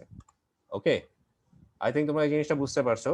তাহলে তোমরা যদি বুঝতে পারো তাহলে আমি নেক্সট আমাদের যে থিওরামটা নর্টনস থিওরামে চলে যাই, কারণ আমি দেরি করতে চাচ্ছি না এই জন্য, কারণ থেভেনিনস থিওরাম এবং নর্টনস থিওরাম তোমরা একসাথে পড়া উচিত। খেয়াল করো কেন একসাথে পড়া উচিত, আমার প্রশ্ন উত্তর এখন পেয়ে যাবে। দেখো, Norton's theorem states that any two-terminal linear bilateral DC network can be replaced by an equivalent circuit consist of a current source and a parallel resistor. এবার আমাকে বলো, আমার কথাটা এখানে বুঝতে পারছো কেন আমি নর্টনস থিওরামটা তোমাদেরকে কুইক দেখাতে চাচ্ছিলাম? একটু আগে ধরো তোমরা ম্যাক্সিমাম হাফ এন আওয়ার আগে দেখছো থেভেনিন ইকুইভ্যালেন্ট সার্কিট, থেভেনিনস থিওরামটা। আমি এর মধ্যে দুইটা এক্সাম্পল তোমাদেরকে আমি বোঝানোর চেষ্টা করছি। সো তোমরা একটু পড়তে হবে ভালো করে বোঝার জন্য। সো আমাকে একটু কাইন্ডলি বলো যে এই যে একটু আগে তুমি নর্টনস থিওরামটা থেভেনিনস থিওরামটা স্টেটমেন্টটা দেখছো, এখন নর্টনস থিওরাম স্টেটমেন্টটা দেখছো, ডিফারেন্সটা কোথায়? ওটা সিরিজে ছিল এজন্য ওটার ভোল্টেজের সাথে সম্পর্কিত, এটা প্যারালাল এজন্য এটা কারেন্ট সোর্স। গুড, তার মানে ওখানে ভোল্টেজ সোর্স ছিল, এখানে কারেন্ট সোর্স আছে, আর যেহেতু ভোল্টেজ সোর্স ছিল ভোল্টেজ সোর্সের সাথে সিরিজ রেজিস্টর থাকবে, আর এখানে যেহেতু কারেন্ট সোর্সের সাথে প্যারালাল রেজিস্টর থাকবে। ওকে, সো দ্যাটস দ্য ফ্যাক্ট। ও সুন্দর করে এই জিনিসটা বলছে, I agree with him. So এরপরে যে এই অংশগুলো প্রিলিমিনারি 5টা স্টেপ আছে, 5টা স্টেপ হুবহু একই রকম, জাস্ট তোমাদের আগের থেভেনিনস থিওরামে যেগুলো দেখছো। Remove that portion of the network across which the Norton's equivalent circuit is found. আগের যে কথাটা ছিল সেটা just remove the portion of that network, the network across which the Thevenin equivalent circuit is found. Mark the terminals of the remaining two terminal networks. Same. Calculate Rn by first setting all sets to 0 and finding the resultant resistance between the two marked terminals. Calculate In by first returning all sources to their original position and then finding the short circuit between the marked terminals. ওখানে ছিল finding the open circuit voltage. থেভেনিনে ছিল find the open circuit voltage, আর current এই Norton's theorem হচ্ছে finding the short circuit current. খেয়াল করো, voltage সোর্সকে replace করা হয় শর্ট সার্কিট দিয়ে, কারেন্ট সোর্সকে রিপ্লেস করা হয় ওপেন সার্কিট দিয়ে। কিন্তু থেভেনিনস থিওরামে একটা টার্ম ইউজ করছে, সেটা হচ্ছে খেয়াল করো, যখন তুমি ইটিএইচ বের করতে যাবা তখন এই যে দেখো finding the open circuit voltage, অর্থাৎ ইউজুয়ালি আমি যেহেতু ভোল্টেজ বের করব, কিন্তু আমাদের যেহেতু দুইটা টার্মিনালকে আমি যদি ব্ল্যাঙ্ক করে ফেলি, নাই অবস্থায় থাকে, খেয়াল করো দুইটা টার্মিনাল যদি নাই অবস্থায় থাকে তাহলে এখানে তো আলটিমেটলি এটার ভিতরে কোনো কারেন্ট যাবে না, তো এটা তো ওপেন সার্কিটই হচ্ছে। আর যেহেতু ভোল্টেজ তো একটা ভোল্টেজ, টিএইচ এর অংশটা থেভেনিন থেকে টিএইচ আসছে আর কি, কিন্তু তো একটা ভোল্টেজ। সো ভোল্টেজটা তো আমি টিএইচ নামক ভোল্টেজটা তো আমাকে বের করতেই হচ্ছে। আর যেহেতু এটা একটা ব্ল্যাঙ্ক টার্মিনাল মানে ওপেন সার্কিট, তাহলে আমার এই ভোল্টেজটা নাম হবে ওপেন সার্কিট ভোল্টেজ। এটা হচ্ছে কিসের ক্ষেত্রে? থেভেনিনের ক্ষেত্রে। আর কারেন্টের এই নর্টনের ক্ষেত্রে কথাটা উল্টা, যেহেতু নর্টনের ক্ষেত্রে আমি কারেন্ট বের করছি, কারেন্ট সোর্স, সেই ক্ষেত্রে নর্টনের ক্ষেত্রে এখানে ভোল্টেজের জায়গায় আসবে কারেন্ট আর এখানে আসবে শর্ট সার্কিট, মানে উল্টা। উল্টা কথাটা এখানে আসবে। তো এই জিনিসটা তোমরা একটু পড়বে, বুঝবে, বোঝার চেষ্টা করবে এবং সেই অনুযায়ী এক্সাম্পল গুলো তোমরা সলভ করবে। তো আমরা কোথায় আছি? এই জায়গায় আছি। Calculate IN by the first returning all sources to their original position and then finding the short circuit between the marked terminal. Excuse me. And it is the same current that would be measured by an ammeter placed between the marked terminal. স্বাভাবিকভাবে এই mark টার্মিনালে এটা সেমই হবে কারণ এটা প্যারালালই আছে। এই দুইটা মার্ক টার্মিনালে এটা আলটিমেটলি সেম কারেন্ট হবে। ওই দুইটা টার্মিনাল মার্ক টার্মিনালের মধ্য দিয়ে এটা সেম কারেন্ট হবে এবং সেটা সেই কারেন্টটা আমরা দেখব। একটা এক্সাম্পল আমরা এই জিনিসটা দেখব এবং স্বাভাবিকভাবে এই আলটিমেটলি 4 নম্বরে গেল। 5 নম্বরে কনক্লুশন আমরা যেটা বের করব সেটা হচ্ছে ড্র দ্য নর্টন সেম। দেখো তোমরা একটু মনে করে দেখো থেভেনিনস থিওরামের এই যে পুরো 5টা স্টেপের যে ল্যাঙ্গুয়েজটা কথা সেম কথাটাই তোমরা এখানে পড়ছো। জাস্ট ভোল্টেজের জায়গায় কারেন্ট, শর্ট সার্কিটের জায়গায় ওপেন সার্কিট, তারপরে সিরিজের জায়গায় প্যারালাল, এই কথাগুলো চেঞ্জ করতে হচ্ছে। আর কোনো কথা কি চেঞ্জ করার দরকার আছে? বাকি একদম পুরো ল্যাঙ্গুয়েজটা রিডিংটা হুবহু সেম না? এই জিনিসটাকে বুঝতে পারছো? Do you agree with me? আমার জি নেটওয়ার্ক স্যার। আমার নেটওয়ার্কে আবার ডিস্টার্ব করতেছে, কথা বোঝা যায় না? স্যার বোঝা যাচ্ছে তো? ওকে ওকে, তাহলে ঠিক আছে, বোঝা গেলে ভালো। তাহলে 5 নম্বরে draw the Norton equivalent circuit with the portion of the circuit previously removed replaced between the terminals of the equivalent circuit. অর্থাৎ এই যে আরটিএইচ যেখানে যেখানে আর ছিল, আরএল ছিল, সেই আরএলটাকে আমরা আবার রিপ্লেস করতে পারি, আরএল কে রিপ্লেস করে আবার আগের জায়গায় নিয়ে আসতে পারি। তাহলে বলা হচ্ছে দেখো দ্য নর্টন, আমরা আবার নর্টন এবং এর মধ্যে দুইটার মধ্যে আবার একটা ইন্টারেকশন হইতে possible. The Norton and Thevenin equivalent circuits can also be found from each other by using the source transformation discussed earlier in this chapter and reproduced in figure 9.59. মানে জাস্ট এই এখানে এতগুলো কথা দরকার নেই, জাস্ট এখানে দেখো এটা হচ্ছে থেভেনিনের ক্ষেত্রে থেভেনিন যেটা ইটিএইচ এর সাথে থেভেনিন ইটিএইচ প্যারালাল সিরিজে আছে, আর আইএন এবং আরএন প্যারালালই আছে। তো স্বাভাবিকভাবে এখানে আমাদের এখানে যদি ইটিএইচ ইকুয়াল টু, স্বাভাবিকভাবে আমরা যেটা জানি ভি ইকুয়াল টু আইআর, তাহলে এখানে ভি ইকুয়াল টু আইআর, আর আরটিএইচ মানে আরএন সেটা ঠিক থাকবে, আর I equal to V by R, এই যে ওহমস ল অ্যাপ্লাই করছি খেয়াল করো, I equal to V by R, I equal to V by R, আর আরএন মানে আরটিএইচ অ্যাজ ইট ইজ রয়ে গেছে। এটা আলটিমেটলি এভাবে আমরা ইজিলি করতে পারবো, এই কাজগুলো সলভ করতে পারবো। সো ইন দ্যাট সেন্স এখানে দেখো আমাদের শেডেড এরিয়ার মধ্যে এটাও খুব বেশি একটা বড় প্রবলেম না। শেডেড এরিয়ার মধ্যে যে প্রবলেমটা আমরা এখানে দেখতে পাচ্ছি, শেডেড এরিয়ার মধ্যে এক্সাম্পল 9.11, শেডেড এরিয়ার মধ্যে যে অংশ সেটা আমাদেরকে নর্টন ইকুইভ্যালেন্ট সার্কিট অ্যাপ্লাই করতে বলছে। Find the Norton equivalent circuit for the network in the shaded area of figure 9.60 মানে 9.60, আর আরএলটা এখানে আমরা আলটিমেটলি বাদ দিব। সো প্রথমে খেয়াল, যেটা আমরা আরএলটা বাদ দেওয়ার পরে এটা আসছে মানে স্টেপ নাম্বার 1 এবং 2। স্টেপ নাম্বার 3 তে যেটা হবে সেটা হচ্ছে, যেটা তোমরা জানো, স্টেপ নাম্বার 3 তে প্রথমে আমাদের সোর্স গুলোকে জিরো করে দিব, মানে শর্ট করে দিব। ভোল্টেজ হলে শর্ট সার্কিট, কারেন্ট হলো ওপেন সার্কিট। তাহলে এই যে ভোল্টেজ যেহেতু আছে এটাকে শর্ট সার্কিট করে দিলাম, আর যেহেতু এখান থেকে এইটা এদিক থেকে দেখবো আর1টা এই জায়গায় চলে আসবে, ফলে আর1 এবং আর2 প্যারালাল হবে। ওই যে প্রথম থেভেনিনস থিওরামের প্রথম যে প্রবলেম এক্সাম্পলটা, সেম ওয়েতে আর1 এবং আর2 এই জায়গায় চলে আসবে। সো এখান থেকে আমরা আরএন এর মানটা বের করতে পারবো। আরএন এর মানটা হবে আর1 এবং আর2 প্যারালাল, সেখানে আরএন এর মানটা হবে 2 ওহম। এবং আলটিমেটলি আবার এই স্টেপ নাম্বার 3টা কমপ্লিট করার পরে স্টেপ নাম্বার 4 যখন করতে যাব তখন আবার আমাদের এই যেটা শর্ট সার্কিট করছিলাম সেটাকে আবার আগে জায়গায় রিপ্লেস করে দিলাম। রিপ্লেস করে দেওয়ার পরে এটা রিপ্লেস করে দেওয়ার পরে কি হচ্ছে, রিপ্লেস করে দেওয়ার পরে দেখা যাচ্ছে যে 9.60 তে আমরা আইএন বের করব। হ্যাঁ, বের করার আগে যেটা দেখতে চাই, clearly indicating that the short circuit connection between terminals A and B is in parallel with R2 and eliminates its effect. অর্থাৎ এখান থেকে A আর B থেকে আমরা যেটা দেখতে পাচ্ছি, আইএন এর যেই এই দুটো টার্মিনালের আইএন এর যেই ভ্যালুটা, অর্থাৎ আইএন যদি আমরা বের করতে যাই তাহলে এটা আলটিমেটলি R2 এর সাথে প্যারালাল আছে।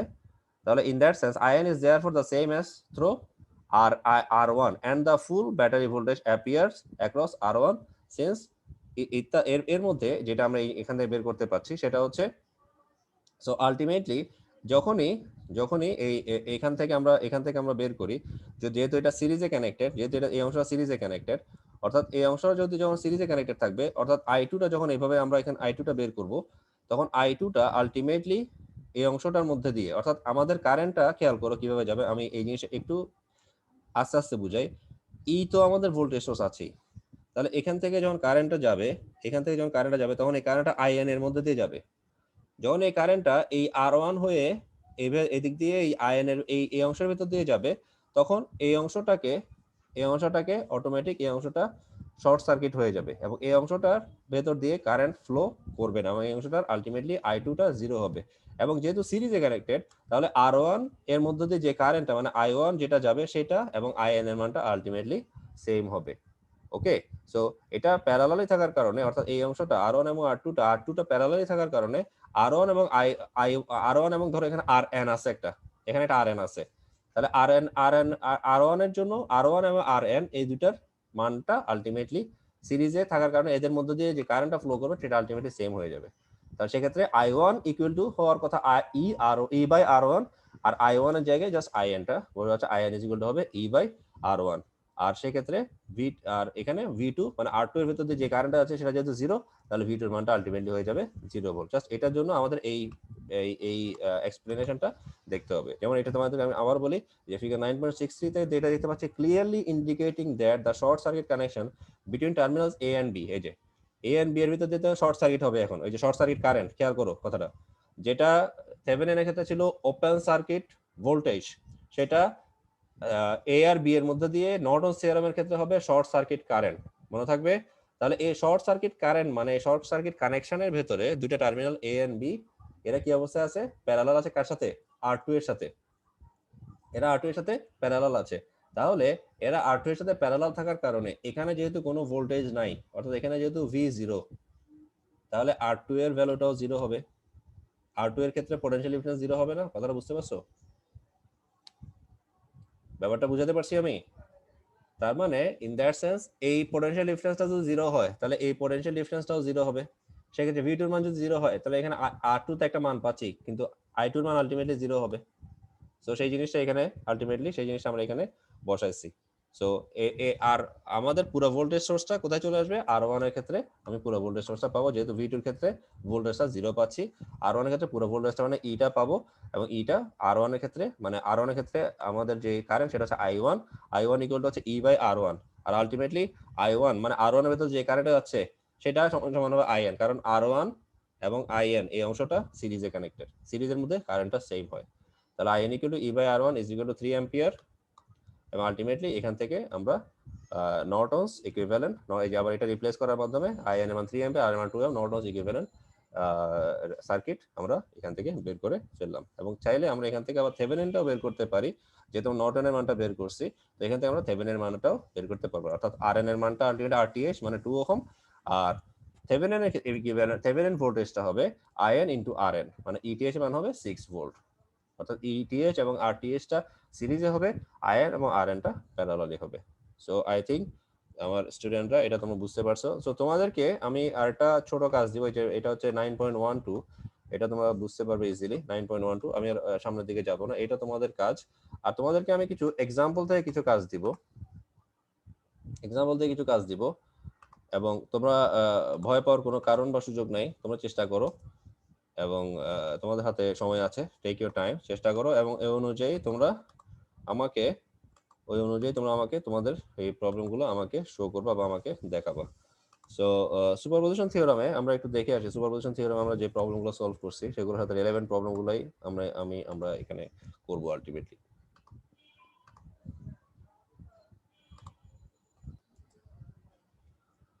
তাহলে সুপারপজিশন থিওরামে আমরা যেটা দেখতে পাচ্ছি যে আমাদের একটা নেটওয়ার্ক দেওয়া থাকবে, ওখান থেকে একটা কারেন্ট আমাদেরকে বের করতে হতে পারে, এটা হচ্ছে একটা এক্সাম্পল। আবার একটা এক্সাম্পল আছে যে যে কোনো একটা রেজিস্টারের মধ্যে দিয়ে তাও সেম একটা কারেন্ট বের করতে হবে, হোয়াটএভার, তাও সেম। আবার এখানেও সেম, যে কোনো রেজিস্টারের মধ্যে দিয়ে একটা কারেন্ট বের করতে হবে, জাস্ট একটা সার্কিট দেওয়া থাকবে সেটার মধ্যে একটা কারেন্ট বের করা। এটা হচ্ছে সুপারপজিশন থিওরামের যে প্রবলেমগুলো। তো এর মধ্যে সাথে রিলেভেন্ট যে প্রবলেমগুলো আমরা দেখি, এই মধ্যে রিলেভেন্ট প্রবলেমগুলো আমরা এখানে পাই কিনা। যেমন এই যে একটা সার্কিট দেওয়া আছে, এই সার্কিটের মধ্যে দিয়ে বলা যায় using the superposition theorem find the current through each resistor of the network of figure 9.123। মানে এটার মধ্যে যতগুলো রেজিস্টার আছে সেগুলোর মধ্যে কারেন্টটা বের করতে বলছে। স্বাভাবিকভাবে এখানে তোমাদের প্রথমে ওই যে কারশফস ভোল্টেজ ল অ্যাপ্লাই করতে হবে। ভোল্টেজ রাইজ ভোল্টেজ ড্রপের যে সূত্র, Kirchhoff's voltage law, algebraic sum of the voltage rise is equal to voltage drop. ওটা অ্যাপ্লাই করে ওখান থেকে বা তাদের অ্যালজেব্রিক সামটা 0 হবে। সো সেটা অ্যাপ্লাই করার মাধ্যমে তোমরা এটা এখান থেকে বের করতে পারো, অথবা যেমন এই যে কাজটা তোমরা করছো, does superposition apply to power effects apply করা যায় না, এই কাজটা তোমরা করতে পারো। আমি আরো স্পেসিফিক চাচ্ছি।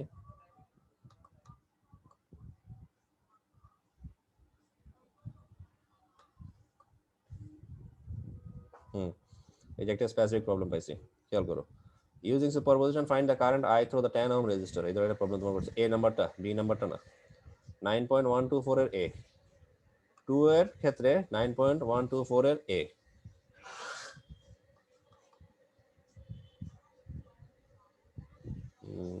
বিটা একটু কমপ্লেক্স হয়ে যায়, এটাও তোমরা ট্রাই করবে।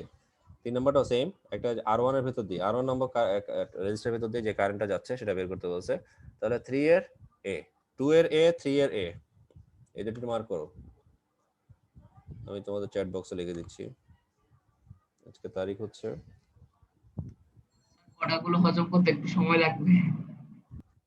হ্যাঁ আমি তোমাদেরকে টাইম দিচ্ছি, take your time, no problem. এগুলো তোমাদেরকে ইমিডিয়েটলি দেখাইতে হবে কথা, বাট তোমার ইমিডিয়েটলি ট্রাই করা শুরু করতে হবে, ইমিডিয়েটলি কাজটা শুরু করবা। ইমিডিয়েটলি আমাকে দেখাইতে হবে বলে কথা না, কিন্তু ইমিডিয়েটলি কাজটা শুরু করবা। যদি তোমার যত দেরি করবা তত তোমাদের কনসেপ্ট মাথা থেকে সরে যাবে, আস্তে আস্তে সরে যাবে।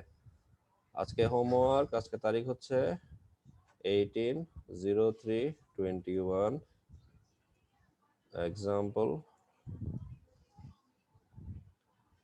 এক্সাম্পল 2 এর এ, এক্সাম্পল 2 এর এ, তারপরে 3 এর তাও এ, আর 3 এর এ। আর একটা একের যে অংশটা আছে, একের যে অংশটা, এটাও তোমরা ওই যে সেম ওয়েতে যেটা তোমাদের একটু আগে বললাম, কেভিআর কার্স ভোল্টেজে অ্যাপ্লাই করে E1 এবং E2 থেকে একটা ই বের করবা, যেটা তোমাদের আমি থেভেনিন ইকুইভ্যালেন্ট সার্কিটে দেখাইছি। এবং এখান থেকে তোমরা প্রতিটার ক্ষেত্রে কারেন্ট তোমরা সবাই ইউজুয়ালি বের করতে পারবা। প্রতিটার ক্ষেত্রে কারেন্ট ইউজুয়ালি বের করা যাবে, I1 I2 I3 ইউজুয়ালি বের করা যাবে। এবং প্রতিটার ক্ষেত্রে পাওয়ার বের করতে হবে। হ্যাঁ, deliver two R1, find the power deliver two R1 using the total current through R1। R1 এর প্রতিটার জন্য আর প্রতিটা সোর্সের জন্য R1 এর মানটা বের করতে বলছে, অর্থাৎ E1 এর ক্ষেত্রে R1 এর মান, E2 এর ক্ষেত্রে R1 এর মান। আর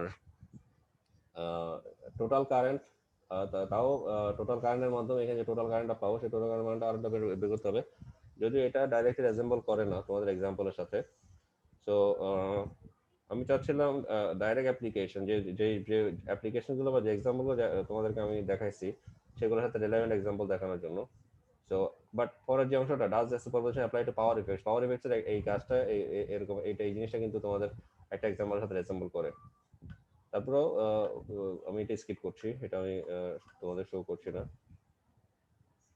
একইভাবে থেভেনিনের ক্ষেত্রে দেখো, থেভেনিনের এই যে প্রবলেমটা 5 এর AB, find the Thevenin equivalent circuit for the network external resistance R আছে, মানে RL আছে।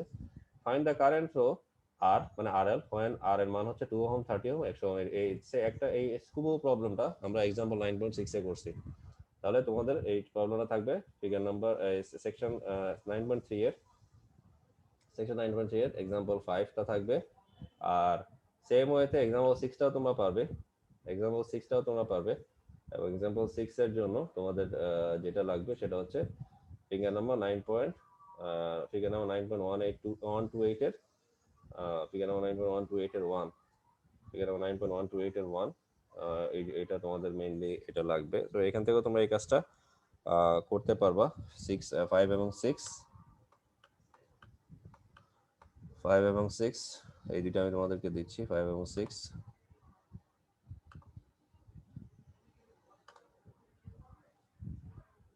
5, 6, এরপরে নর্টন থেকে একটা দিই,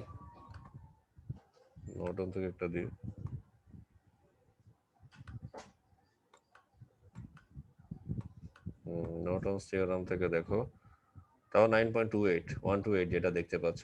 find the Norton equivalent circuit for the network of the resistor in figure 9.128 এ যায় তোমাদের এটাই। সোডিয়াম হবে জায়গা না, এদিকে পটাশিয়াম আর ব্রোমিনের মধ্যে কে বলো? 9.128 এর নাম্বার 1, 9.128 এর নাম্বার 1 সেটাই মেইন তোমরা এখানে নর্টনের ক্ষেত্রে দেখবা নর্টনের ক্ষেত্রে প্রবলেমটা সোডিয়াম পটাশিয়ামের মধ্যে সোডিয়াম পটাশিয়ামের মধ্যে ওকে। আর এখানে তোমরা 13 আর 14 পড়বে। 9.129 ও দেখবা। 9.129 এর জন্য হচ্ছে 14 নাম্বার, 13 আর 14 দেখবা। 14 তে আবার আরেকটা কাজ করতে হবে, সেটা হচ্ছে ওই যে থেভেনিন নর্টনের মানটা বের করার পরে স্টুডেন্ট একটু মাইক্রোফোন অফ থাকবে kindly. Convert the Thevenin equivalent circuit and compare your solution for ETH and RTH that appear in the solution for problem 7. যাই হোক প্রবলেম 7টা আমরা মেবি স্কিপ করছি, বাট এখানে যে কাজটা তুমি করতে পারো সেটা হচ্ছে convert the Thevenin equivalent circuit, অর্থাৎ যেটা আমরা দেখছিলাম একটু আগে যে আরএন এর মান বের করার পরে ওখান থেকে আপনার আরএন আর আইএন এর বের করার পরে ওখান থেকে আরটিএইচ আর ইটিএইচ এর মান বের করছিলাম না, খেয়াল আছে একটু আগে? থেভেনিন নর্টন থেকে থেভেনিন ইকুইভ্যালেন্ট সার্কিট কম্পেয়ার করে বের করছিলাম কিনা স্টুডেন্টস? জি স্যার। ওই সেম কাজটা এখানে করতে হবে। 13 আর 14 করবে, আর বেশি কাজ তোমাদেরকে দিচ্ছি না, এগুলো করো, মাথা খারাপ করার দরকার নাই, নরমালি করো। হ্যাঁ, মাথা খারাপ করিও না, তোমাদের এখনো exam, main exam, final exam বাকি আছে। হ্যাঁ, যদি মাথা খারাপ করে ফেলো তাহলে তো ফাইনাল এক্সাম দিতে পারবে না। স্যার এগুলো কি আজই দেওয়া লাগবে? একটা কোশ্চেন ছিল। আজই দেয়া লাগবে না, I am giving you time. 13, thank you sir. হ্যাঁ, এটা আমি আর স্পেসিফাই করছি না, আমি এভাবে লিখছি এক্সাম্পল 2A 3A 5 6 13 14 কোনটা সুপারপজিশন, কোনটা থেভেনিন, কোনটা নর্টন, এটা তোমরা এক্সাম্পল দেখে বুঝতে পারবা। সো আমি তোমাদের কাজ দিয়ে দিচ্ছি, দেখো তোমাদের চ্যাট বক্সে ওইটা শেয়ার করা আছে। তো আশা করি তোমরা ওখান থেকে এগুলো দেখতে পারবে, বুঝতে পারবে। স্যার আমাদের ফার্স্ট সেমিস্টার আর কয়টা ক্লাস হতে পারে? আর একটা ক্লাস হবে অনলি, ফাইনাল, এটার পরে। ওখানে কি স্যার এসি সার্কিটের ওগুলো শেষ করে দেওয়া হবে? এসি সার্কিট তো ইউজুয়ালি আমরা কভার করছি কম, আমাদের তো মেইন ছিল ডিসি সার্কিট নিয়ে, এবং ডিসি কারেন্ট। সিলেবাসে স্যার অনেক বড় একটা অংশ আছে এসি সার্কিটের। সিলেবাসে তো আছে। ওই অংশগুলো আর আমি কভার করব না, কারণ তোমাদেরকে এত বেশি এই মানে প্রথম দিকের অংশগুলোতে এত বেশি কভার করছি। আর এসি থেকে মেইনলি আমি ওই যে পরের অংশগুলো, মেইনলি ট্রান্সফরমারের যে পার্টটা, যে বিশেষ করে মিউচুয়াল ইন্ডাকট্যান্সের যে পার্টটা, ওইটা কিন্তু এসি থেকে আসে। তো ওই অংশটা আমি কভার করছি, আমি ওই আর বেশি কিছু ওখান থেকে কভার করব না। আর স্বাভাবিকভাবে এই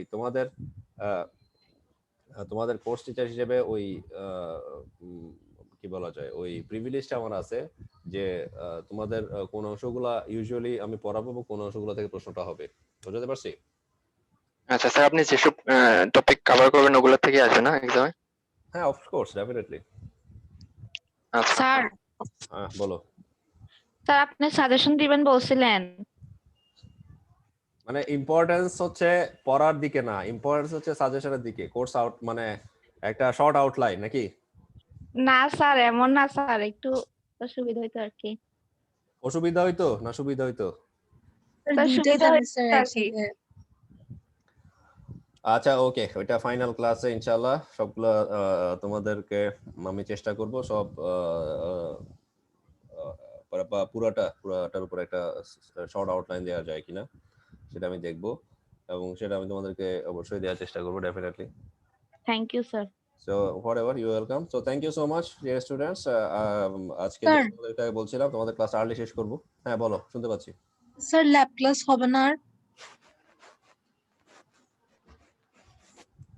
ল্যাব ক্লাসটা আমি নিব, ল্যাব ক্লাসটা একটু আমার কালকে তো শুক্রবার, শনিবারেও পারবো না, সানডে হইতে পারে, সানডে তোমাদের শিডিউল করতে পারি, বা সানডে হয়তো থিওরিটাও শেষ করে দিতে পারি।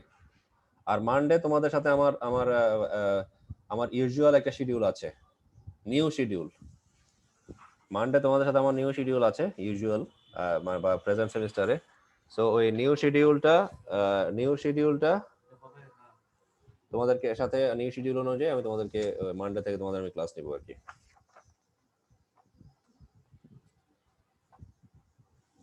একটু বড়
Okay, dear students, thank you all for your participation today.